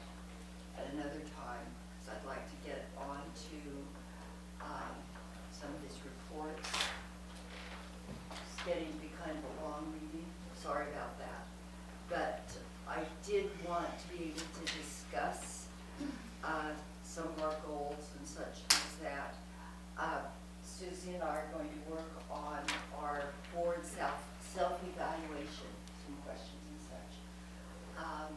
So if you have anything that you think needs to be brought out, other than what we discussed this evening, let us know, and we'll put that on our self-eval.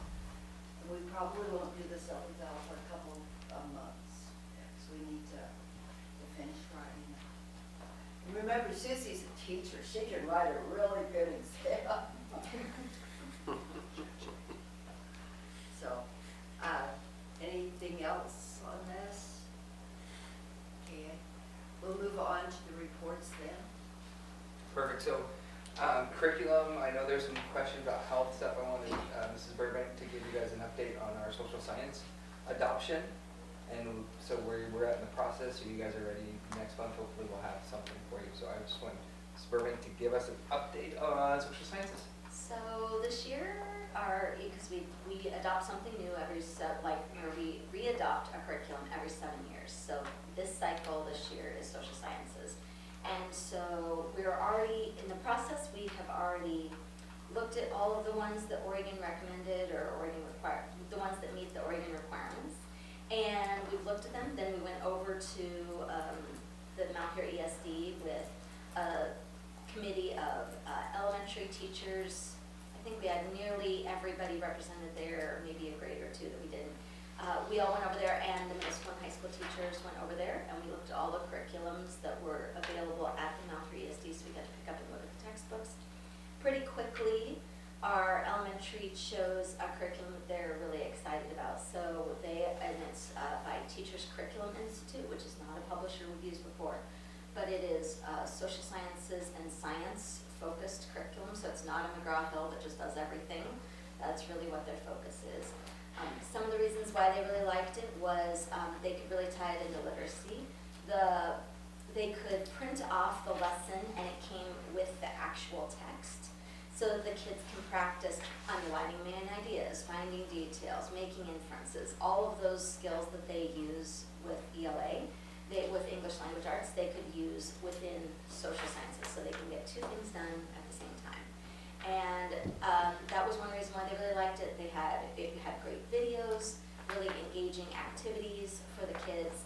So they're very excited about it. So we have a pilot going right now. So they are basically trying out exactly what we would be purchasing right now. And so I put it on the Google Classroom. I actually don't know how it's going right now because we've been focused on another pilot almost more lately, but I know, we just got pilots coming out of our ears right now. So we are, so the elementary school teachers are piloting that, and we're actually looking at it, it goes all the way K-12, so we're actually looking at maybe adopting it across the board. It had, yeah, the teachers were very pleased. Oh, it was really developmentally appropriate for all the kids. The text level was really appropriate. They felt like it was a really factual presentation of history, and they really thought it was like up to date and modern in like graphics and videos and sound, and it was all. And biggest thing is everything could be translated to Spanish, and that wasn't true K-12 with any other curriculum. So the high school curriculums, in fact, from several other places, they'd be like, well, we kind of cover Spanish, but this one, it's all. It can be completely translated. They just have to toggle a switch and print it out in another language. So, and we had 2 dual language teachers there, and they were like, these are great translations. Like, we don't always see really good translations. So anyway, so we're pretty excited. We think we found a pretty good one there, which was exciting. So, do you have any questions about social science? Sounds wonderful. I'm here to sell you on an amazing adoption. Well, especially when you said toggle switch. I know. It was really good. So we were pretty happy with it. Especially since last year we had like no choices. Like some years, there's like no choices to be had. Like it's like, well, this is it's between 2 things or whatever. This one, we had lots of choices, but we really came down to a good one. So. Great.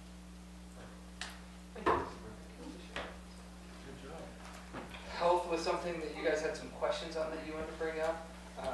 I know we've been kind of dabbling in a lot of those questions and Sure. conversations tonight, and so, I mean, and that's why Ms. Book and Mr. Crowder here to kind of help fill in some questions at elementary health. Sure. So I'll just try to hit the concerns that have come up head on. Nick had shared with me a text message, a community member had texted him and said that grade school kids were being shown naked pictures of boys and girls, men and women. You know, we don't know what the pictures were, and so I asked my third grader, what have you seen? And she said, yeah, there were some naked people. Like, okay, naked people, cartoons, yeah, and I mean, what it comes down to is a depiction. One, and maybe this is just personal philosophy, but I don't think grade schoolers need to see nude images of any type at that point. They can be taught there's differences. They can be taught some things in some pretty tactful ways as to what these differences are, but I don't think they need to be seeing images. Now, again, this is where I really give kudos to the elementary school. There were papers sent home. I think there were a couple bullpup meetings when, you know, Whitney probably said, hey, there's some papers, and I said, oh no, we saw the body shop stuff presented, and it looked pretty, I was pretty comfortable with it, right? And so that's me not doing my job as a parent, reading the stuff that was sent home or going to bullpup meetings.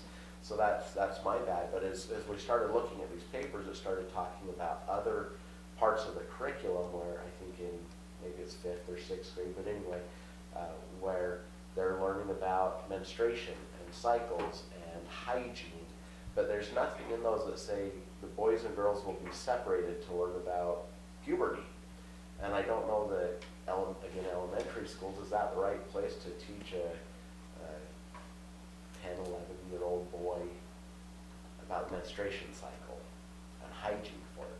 He doesn't need to know it at that stage. They don't need to know hygiene? No. Menstruation hygiene? Boys. Yeah, no, I taught 5th grade, they stink. boys see, yes, and Those boys stink. and not just in 5th grade, the rest of their lives. But We don't, when I taught, the girls would go, That's what, Yes. that's what we're talking about. Yes. and the boys would go with Mr. Weeks, and he told them. But they're not doing that now. Oh. They're- right, my understanding is they're combined for those things, and that's where my concern is. That's where the concern is. Is there a is in those. question? So I think the question is, why aren't we separating them? Especially when you talk about the very girl-specific or boy-specific. I think, you know, we're It talking was about general very parts. thoughtful trying to decide how to do that. Also with, it is in the 5th grade curriculum, they do talk about the menstruation cycle of the girls. But now with boys in present. Yes, sir. Research has shown that it is beneficial to have them both hearing that and understanding those situations. Separating has been done in the past. I know that because 2 years we just had the 1 day, 1 hour maybe of boys and girls separated in the 5th grade. And we've got 3rd graders starting in the 5th grade. We just have the need for kids to know more about this. Now, it can be argued both ways. Research says yes, they can both hear it, they both should, or not. That, I'm open to concerns, debate, but also we did tell parents they would be hearing it together. That is the recommended, Were parents invited? yes. We Yes, we were, always invited not we to were, the- I didn't do my job. Not to the classes, Oh, we always invited Themselves. parents when we talked about it. but we also didn't get any, can I come? If they did, yes, they could. So there was no rejection of that. But opportunity, yes, we were open for it. We would love to have more questions beforehand so that we can manage that. But at this, and also present the research. Now, I don't have the research right in front of me, but I do know that Mrs. Garcilaso and I did talk about it, that the, before the lessons started that were questionable, we did have a bullpup talk. We did have every grade level's curriculum spread out. We did have it available for them to see the progression, like here's what kindergarten's gonna see, here's what first grade's gonna see, second grade, third grade, fourth And grade. you had the pictures and everything? Yep, Yeah. And if you and would those like- pamphlets were not sent home because they weren't comfortable with the pamphlets actually going home and being out, but they are available for parents to You come have the picture. get a copy of, yeah. Hold it up. so That's we'll the see. 5th grade, only so I didn't want to jump too, I didn't No, want it's to jump not. too far away. That's Should I pass that around? Yeah. Sure, please. And my understanding is that this is covered and done with and they've moved on to Yes. something else. It's This over was- done, yep. And in regards to the picture, so I'm sorry, I don't want to bounce around too much. So in regard to the picture, we did not hand out the 5th grade magazine, the colored versions of the male and female reproductive anatomy, but she did use those pictures in the slide deck in teaching the proper anatomical features of both male and female. 4th grade did not even have the, as you teach the body parts, please let the students label it. She had a black and white diagram of that picture, Of a body, of the body, yeah. so that they could label the body parts.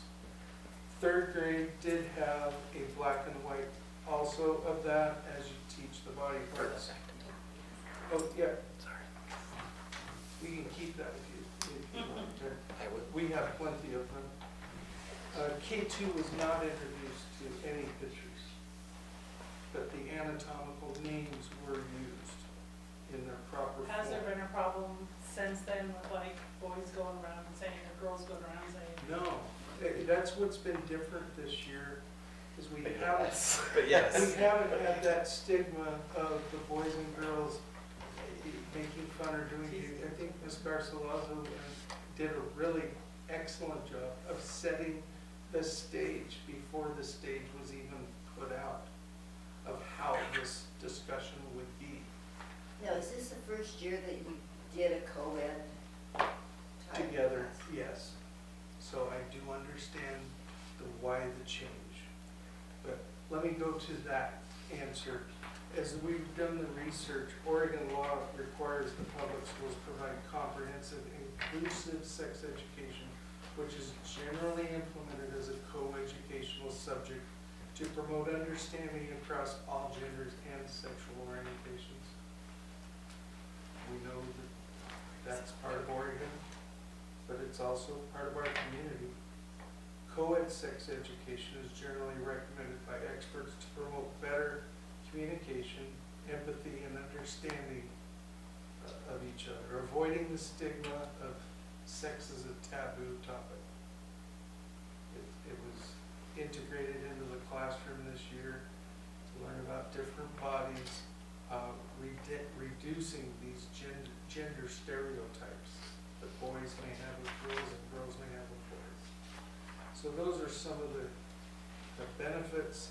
Key benefits of the co-ed sexuality education is build empathy and understanding, encourage better communication, co-ed settings foster open, honest communication, and prepare students for real-world interactions and future relationships.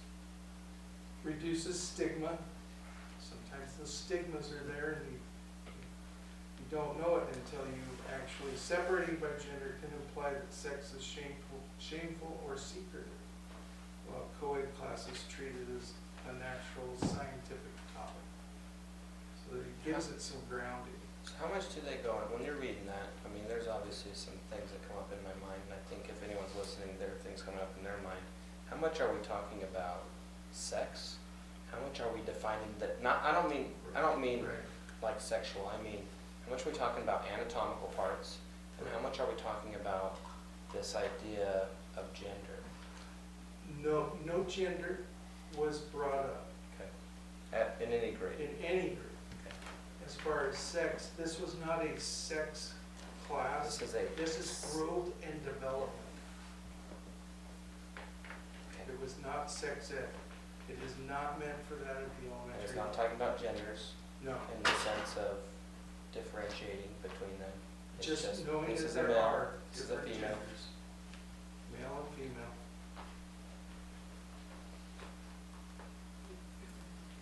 Okay. And everybody had the option to opt out of this. Yes, Anyone that wanted to can opt out. yes. And those students were removed from the situation and given an alternative assignment to work on in place of. With no, you just, hey, you're going over here, they're going over there. Right. So it was not a sex ed class, it was more of a human growth and development class with understanding of the two genders. They were put together. And the only time that we really had an issue with the opt-out is when a parent opted their student out but didn't tell their student that they were opted out. And said, so then the student didn't understand why they were being Why am asked I to leave the leaving? health class when they liked it and they wanted to be there and they didn't understand why. That's the only, And like, we had the problem, we opted out, Sure. but I don't think my kids turned in their paper. So, like, I mean, that is an issue, right? Like, potentially that you opt out of something and your child doesn't turn it back in. So, Or you could. well, and then in that Or you could have case, used QR codes to relate to. in Would that you like case, to you see could the have sent opt-out an form? email Yeah, to let's see that. said, I think. and this is good for us, I mean, not because necessarily we want to be critical, we want to understand it, and we want to be able to communicate to the community that comes to us, this is what we have. If there are things that we would like to suggest different, we can do it, but also we can tell them, hey, this is the information that was given specifically. and also, Mrs. Garciloso did a really nice job of, if there was any doubt, she erred on the side of caution, and so she asked the student to not participate until she was able to double check with families. Or if the family didn't turn in the paperwork, but they emailed her and said, hey, we're not comfortable with this, she accepted that as their opt-out opportunity as well. So she did take that. It didn't have to be the exact form. In some of my, in some of my preparing for this meeting, I was like, when did I really start talking about this out in the community? January 21st of 25 was my first wide open Old Pup Talk meeting with a presentation that I started at the book bingo night right after. There were about 10, 12 families that stayed after. And I said, here's where Here's the NISA is standards. going with health curriculum. And we don't know yet what curriculum the state is going to provide for us, but we do know that we already have the standards. So we presented the standards and we started talking about what, I wasn't sure what the community would tolerate. And I needed to be transparent and out in front of that, and I'd rather have those discussions before we get there than after.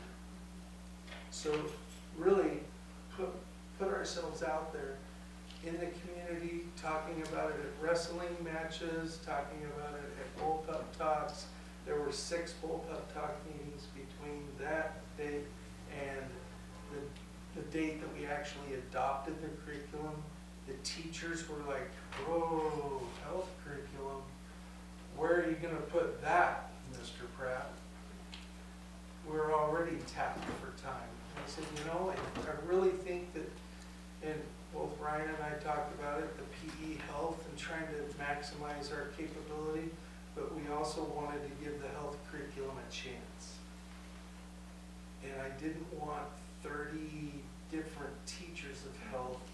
I'd much rather have one that gave us that opportunity to then, okay, that's the point. That would hopefully eliminate or alleviate, not eliminate, alleviate some of the community concerns, that they could go to one person and actually have that discussion with that person, with our teacher that we now have, and be able to have that to where they're not thinking, oh, it's going to be changed every time we get a different teacher.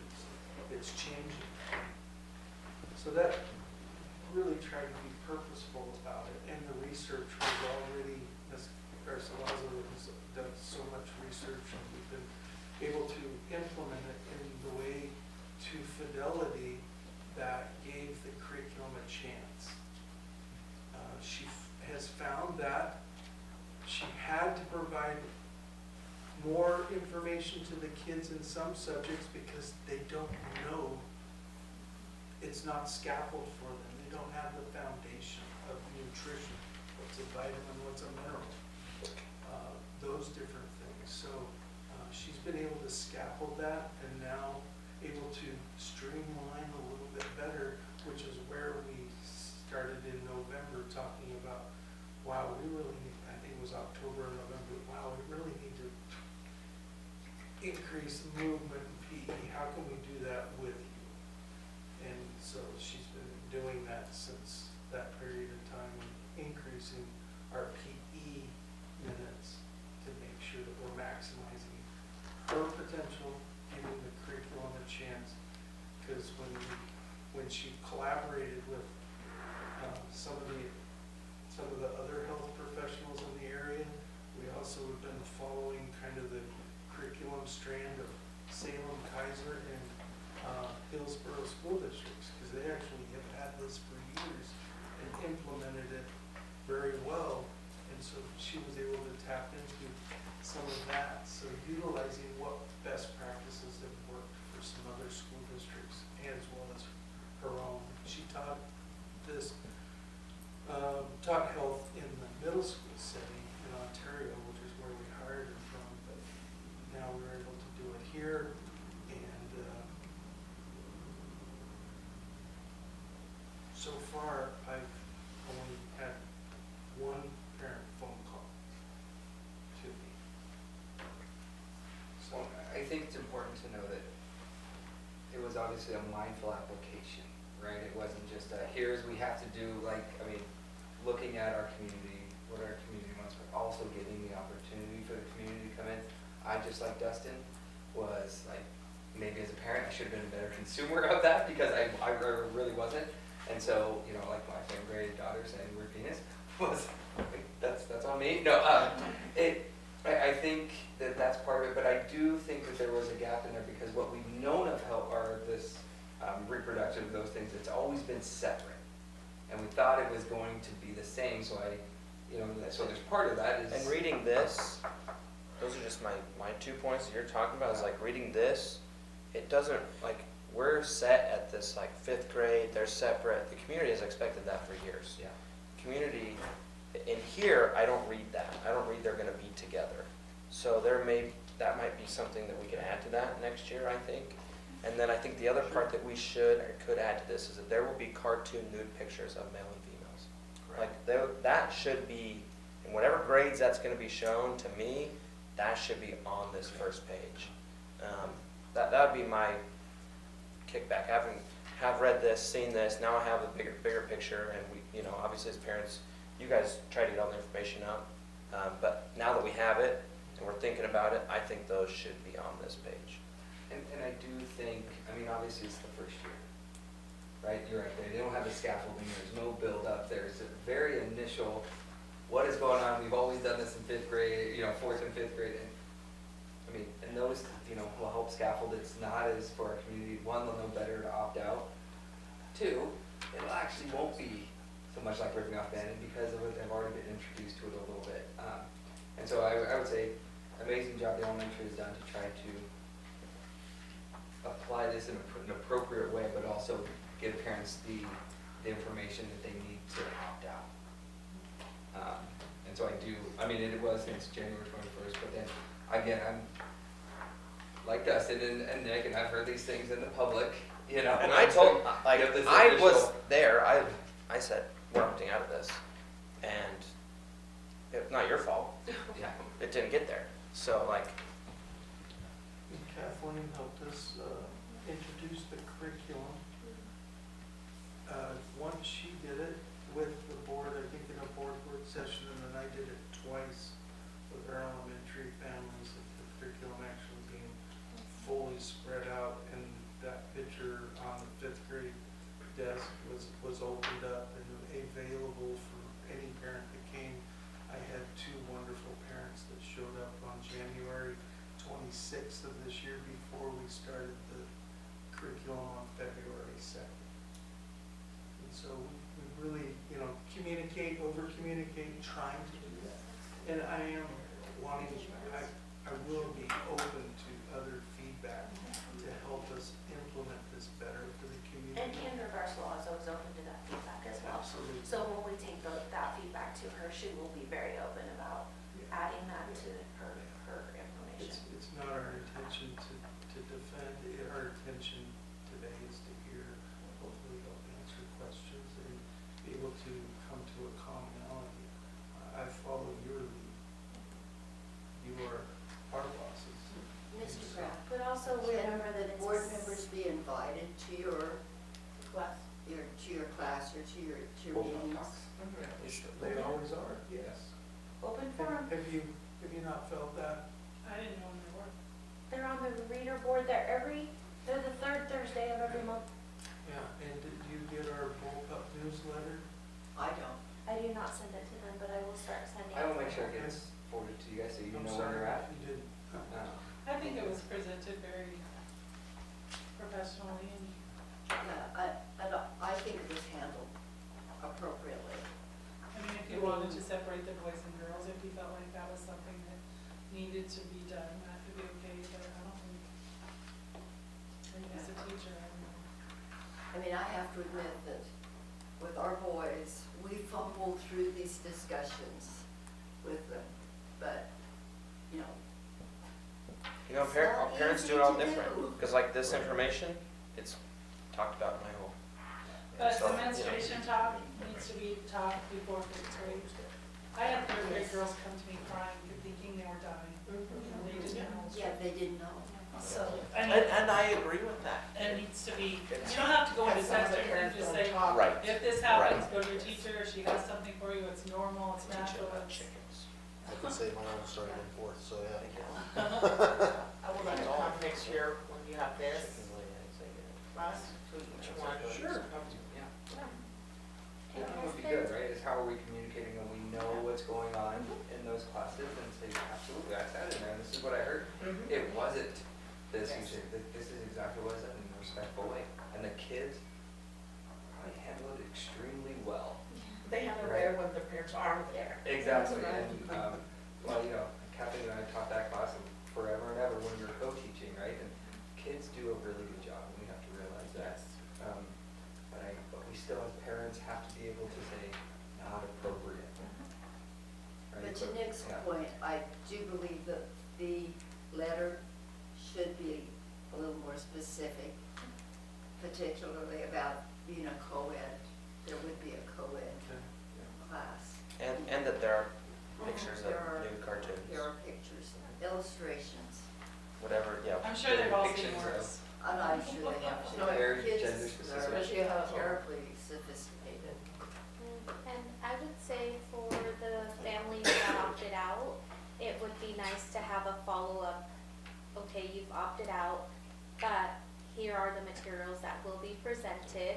You chose to opt out, but I would still like you to have the resources being provided to the children in class, should you choose to cover it individually with your child versus in this classroom setting. I believe that the opt-out It- paperwork does it say does say that the paperwork is available and they are welcome to come to the office and get it. Oh, It okay. does say that. Oh, okay.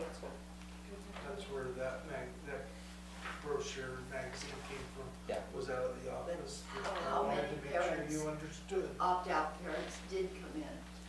I'm just curious. How many? How many opt-out parents did come in? Yeah. None. That's what I thought. Which is okay. But, It's But they were provided. offered. but it's still there. It's So like, offered. we have parents that'll probably come in during parent-teacher conferences and say, hey, is that still available? And we'll say, sure, it's still available, here you go. So it's still available and it's available to them anytime.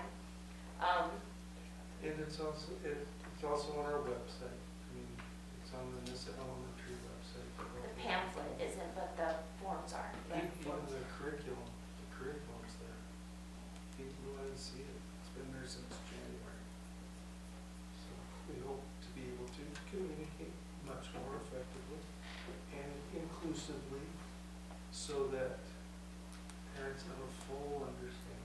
And the Oregon And standards for kids. health are there also, so that you can kind of mirror them and see. Like, I'm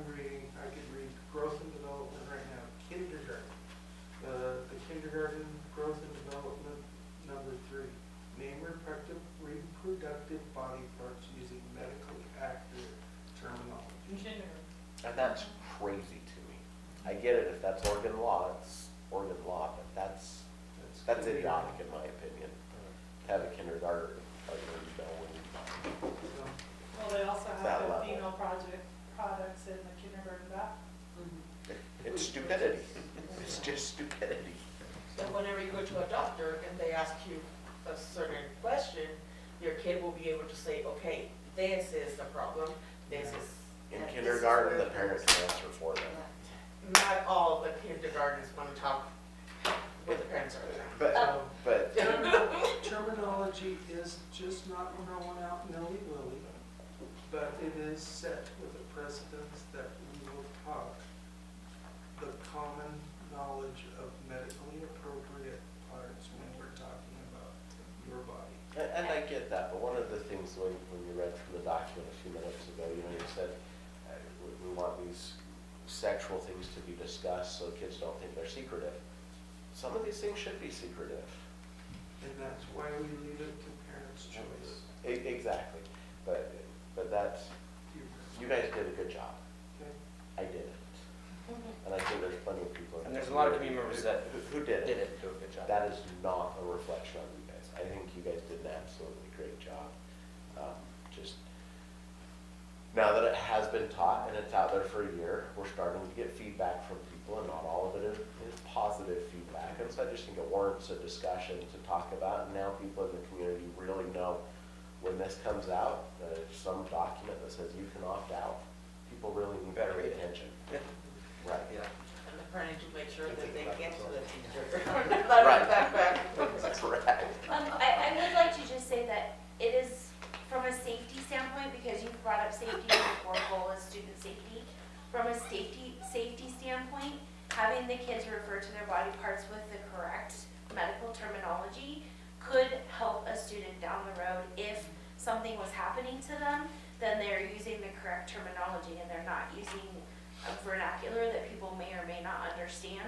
And so it can come from a safety aspect of, if they're using the correct terminology down the road, it could help them be safe or stay safe or let somebody know if they're not safe. It's a fair point. And I would say, from everything I've heard, is I think that they, Garcia Lazo, Mr. Brown's book, you guys have done an amazing job of how you're presenting. I think it's the content that people are having an issue from, right? And we're saying all these weird things, or everything I've heard is, you guys have done an amazing job of, as the person, it's the content that is so alarming for our community, and so I want to make sure that you guys hear that.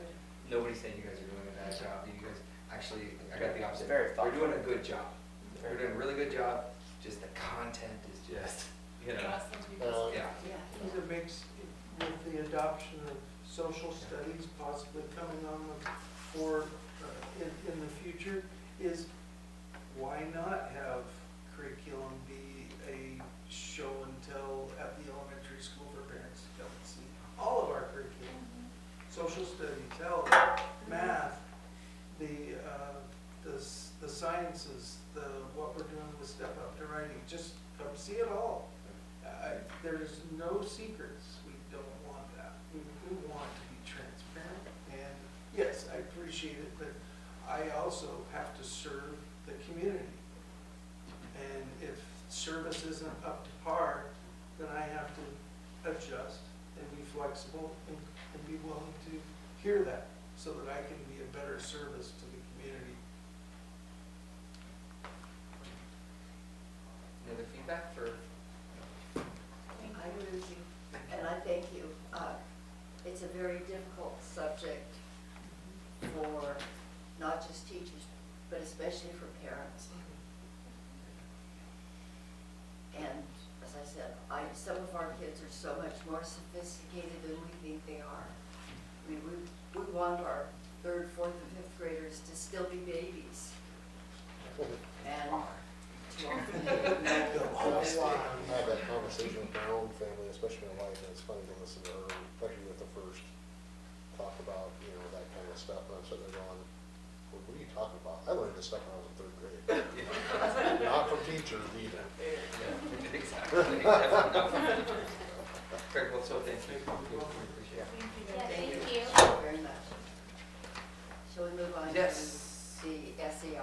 Statement of economic interest, that is open on March 15th. And you know, remember you guys have to do it by April 15th, there was a requirement every year. And so if you need help, please I'm come happy in. to help. Crystal is more than happy to help. And do you I love remember that the way passwords? she's raising her hand. She knew, is that? And do you remember passwords? I do, I know yours. I think it's Crystal is the best. What's gonna cost us? I'm sorry, I have it noted. Diet Coke? So, but just as a reminder from you guys, you have to get it done, just like every year, and so, When can we start? March March 15th. 15th, yeah, And it closes April. April 15th. Just send a wish list so we know what to bring whenever we ask for a favor.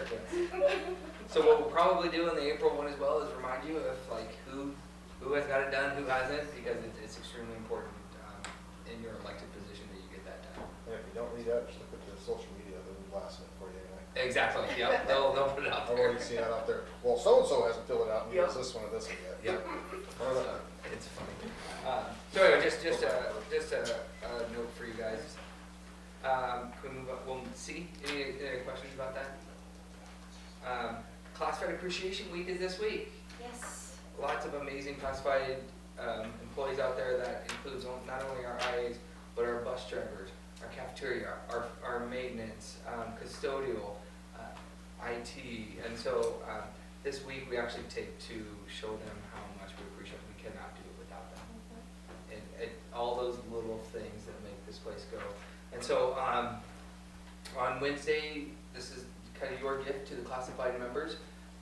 The Recharge Yourself, we would ask if you guys, just like we do every year, you guys can come down and help us distribute those and connect with people. Get it connected. It was hilarious. Connect with people and physically, it's one thing to get a gift in your box, it's another thing to have a board member, not only, most of the time we know them, to ask about their families and say we appreciate you, because it goes a long ways. Especially in those, the classified that you don't get to, people don't see you what you do every day, right?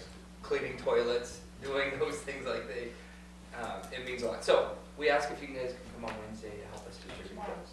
Yeah, Wednesday. Yeah, sure. We can do it tomorrow. You guys want to do it tomorrow instead? No.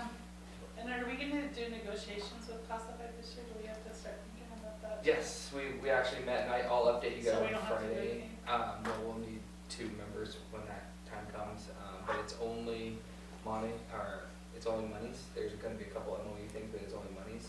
And so I'll update you on that, but we just met with them on Friday, so. So hopefully Wednesday, hopefully somebody can make it. What time? What time? 9? Whatever time works. Whatever time works for you. 9? 9. Nine. Well, I mean, it's, hopefully we have our classified staff here at work at Yes. 9 o'clock. They will all be here at 9, so I think the bus drivers will be the only one, just because they're.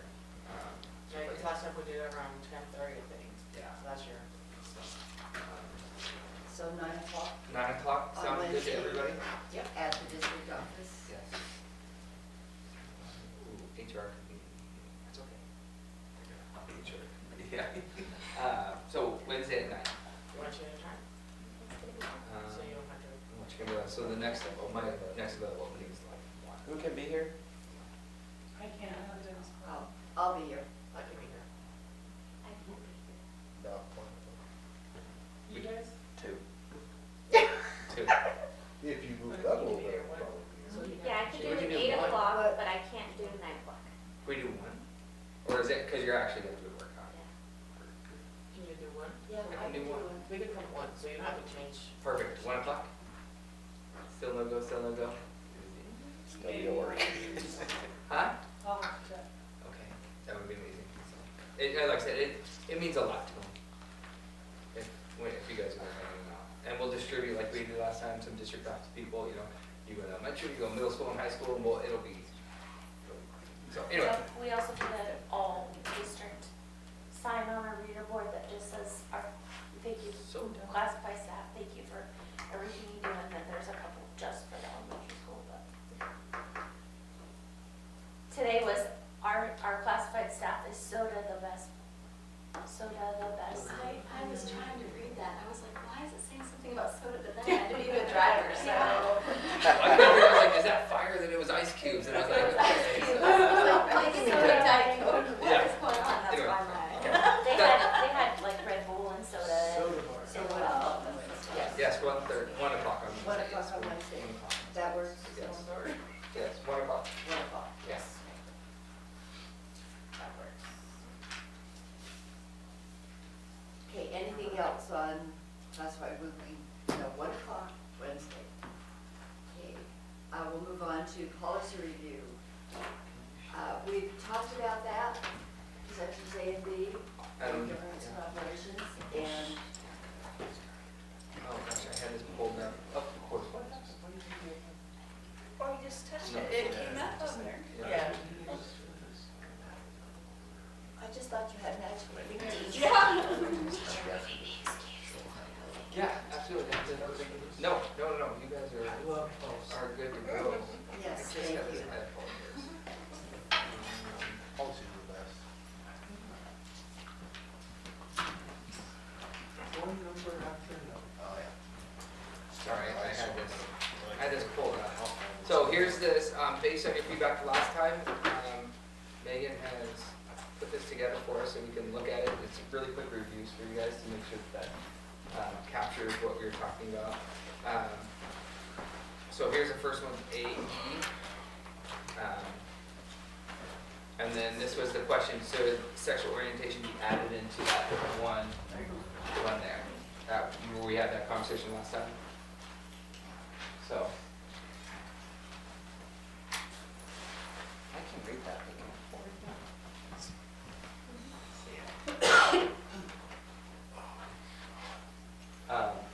any comments about that? I'm sure I added in for Monday for you guys to look at.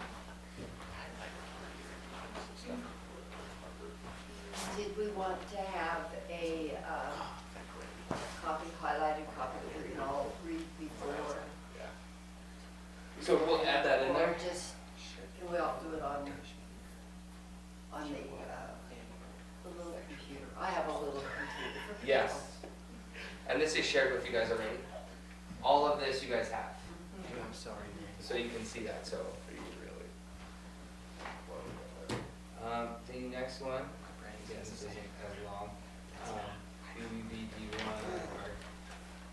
Okay, so this is, Megan and I went around about this.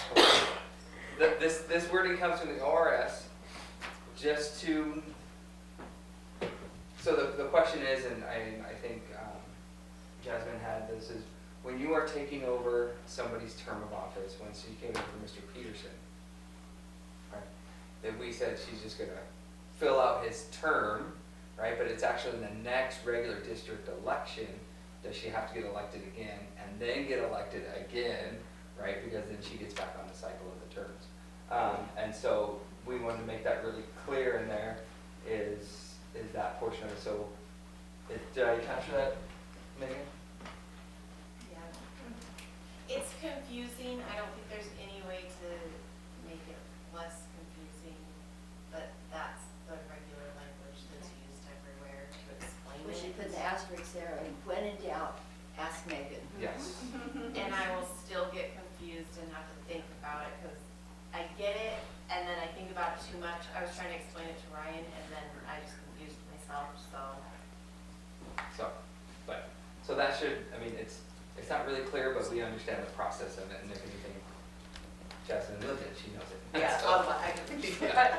So that's what that is. This is the ORS language in there, so you'll see that. The next one, pretty simple. So in this one, right, you, Mrs. Mornaka recommended that we put in, will evaluate superintendent at least annually. That's already in another policy of superintendent evaluation. It says that in there, so we don't really, it's redundant, so we didn't think we needed to put it in there twice. I was just concerned because, when you read this one, if you don't go to the other one. Yeah, and that's, so, I mean, if you guys want, you can put it in, but we just thought it was redundant and not necessarily change this policy at all, because it is addressing another one. Okay. I mean, it just concerned me. Yeah. If you guys are okay with that. Next one, A. Your binoculars. Gotta focus in. Yeah. Other district Policies, this is the exact language of other districts. Add in there, a person who is employed by the district is not eligible to serve as a board member while employed. A person who is employed of a public charter school may not serve as a member of the board of the district in which a public charter school that employed person is located. This is language from other districts. It's pretty, I mean, it just says it, right? If you're an employee of the district, you cannot be on the board. If you work at a charter school in the district, same thing, you cannot be a part of the board. So, If pretty you simple. were public. That is sponsored by that district, right? If it's a private. Yeah, if it's private, it's fine, but because this board sets the, kind of like funnels that money to that public charter school, so if you're on the board and now you are actually making a decision on the amount of money that goes to them, so so that's in there just to be very clear. The next one, we only have like 30 of them to do, I'm joking. There's a couple of them, it's only 11, it's fast. Yeah, this outlines the ORS is condensed language. Pretty simple, what we really just talked about already. Looks good. That just goes along with board members stuff. Yep. What we just did, okay. Yep, the one we just did, so that just kind of lines up with that. Almost there. And this one is, and that was kind of a recommendation, to ensure a quorum is met, any member who will be absent from a scheduled meeting is requested to notify the board chair as soon as the conflict is identified. My recommendation is to add a 6 on here and just put that whole thing there. And that's part of board member standards of conduct. Yeah. So, And is it the board chair they have to notify? well, I was thinking board chair or vice chair, because if Mrs. Mornock is gonna be there, she needs to notify somebody. Because really, you'll know, or, you know, you guys will know, or hopefully me as well, like, hey, we're not gonna have enough for a meeting, right? We need to reschedule this, or so, but yeah. So, board chair or vice chair, are you guys okay with that? So that would be 6, and we're moving 6 to 7, 7 to 8, that kind of stuff. Basic. Do you think perhaps we should add board secretary to that? Because if Susie and I are both out of town, Yes, add the word secretary. How about we'll inform, Make a big the list. board chair Yeah. or secretary, we'll just leave it at that. Or the superintendent, well, I mean, someone has to be notified, but. yeah. I mean, I think it would be, I would say me, but, because then I'll let you guys know, so I guess I think superintendent would be great, so. Sound good, superintendent? But what if I'm not here? Well, that's. No, I'm joking. This policy's getting long. Yeah. Or most recent one. We'll inform the superintendent or board secretary. Sound good? Okay, and if we're not there, just don't We're get gonna go fast. Yeah. Remember the last one, you can be evaluated more than once a year. Yeah. That's awesome. Next one here, like I said, there's not a lot of things in here. This is the definition, are listed below in the ORS 2244, the conflict of interest. And this is where the definition of spouse comes in at. Remember, you talked about that, do we need to take that out? But this is the actual wording and the definition from the ORS. So it's not, that's what the law says, we just copied the law and put it in there. So that's why we're saying no real change in that, so. What Which part? part? Says What means spouse? includes domestic partner. Yeah. Your binoculars aren't working. Refocus. They were resuming. Refocus. If you really wanna have some fun. There's like 2 more left. So this one, if requested, here, does this help?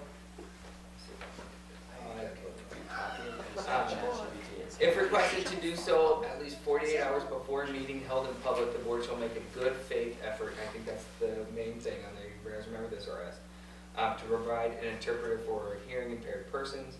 If the meeting to be held upon is less than 48 hours, that we're gonna make a reasonable effort to get an interpreter.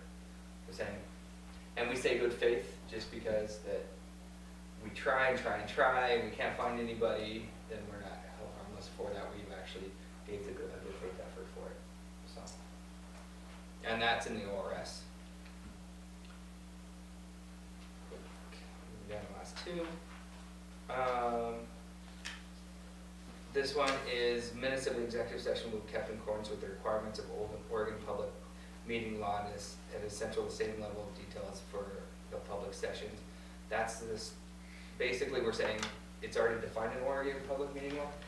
The only thing that's not really defined is when we have to keep the electronic posted.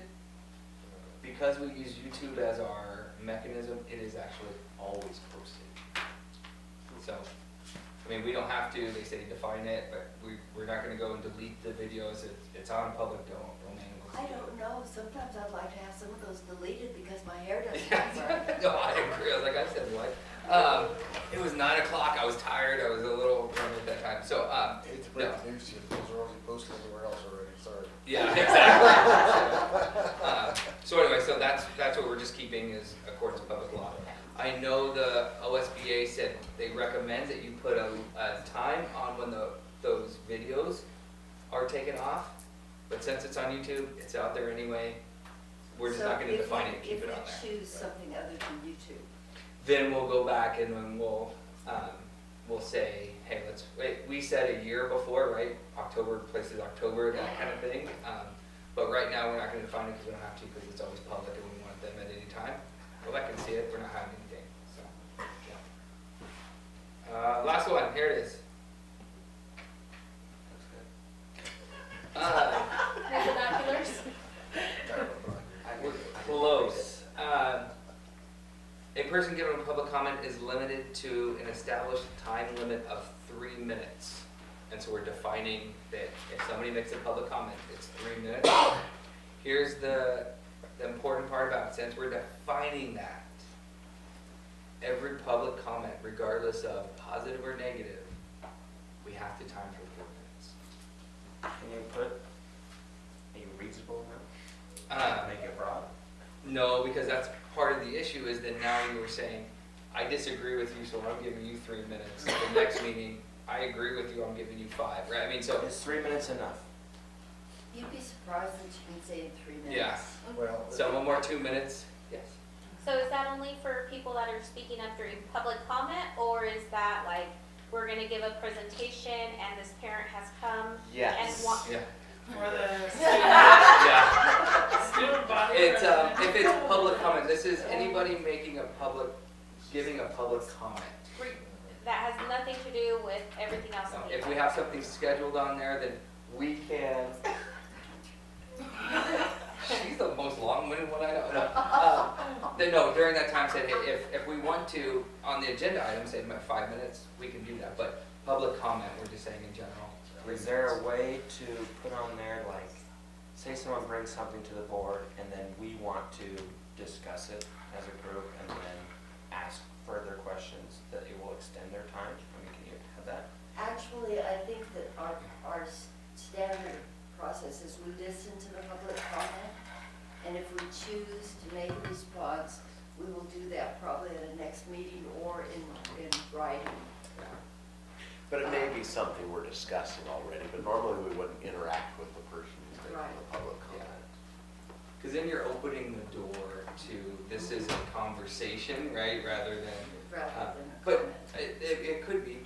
You bring up some really great points. We'd like to hold a special meeting and invite you in at a study session and have that conversation with you. Those things are okay. It's just you're looking at your public meeting is keeping that thing tight and making sure that whenever Nick feels like it, he can open it up to questions and talk as much, right? It is the board.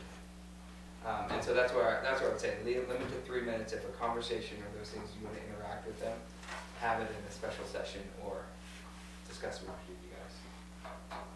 Again, it's easy right now because things are going well. That's when things are not going well. So,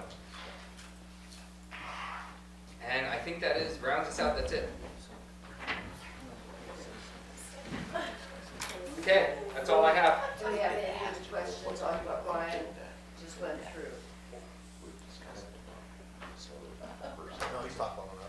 Yeah, I thought that at about 7 o'clock, so. And I kept on talking time, Yeah. so I wrote. Okay. Are there any other questions, suggestions, anything?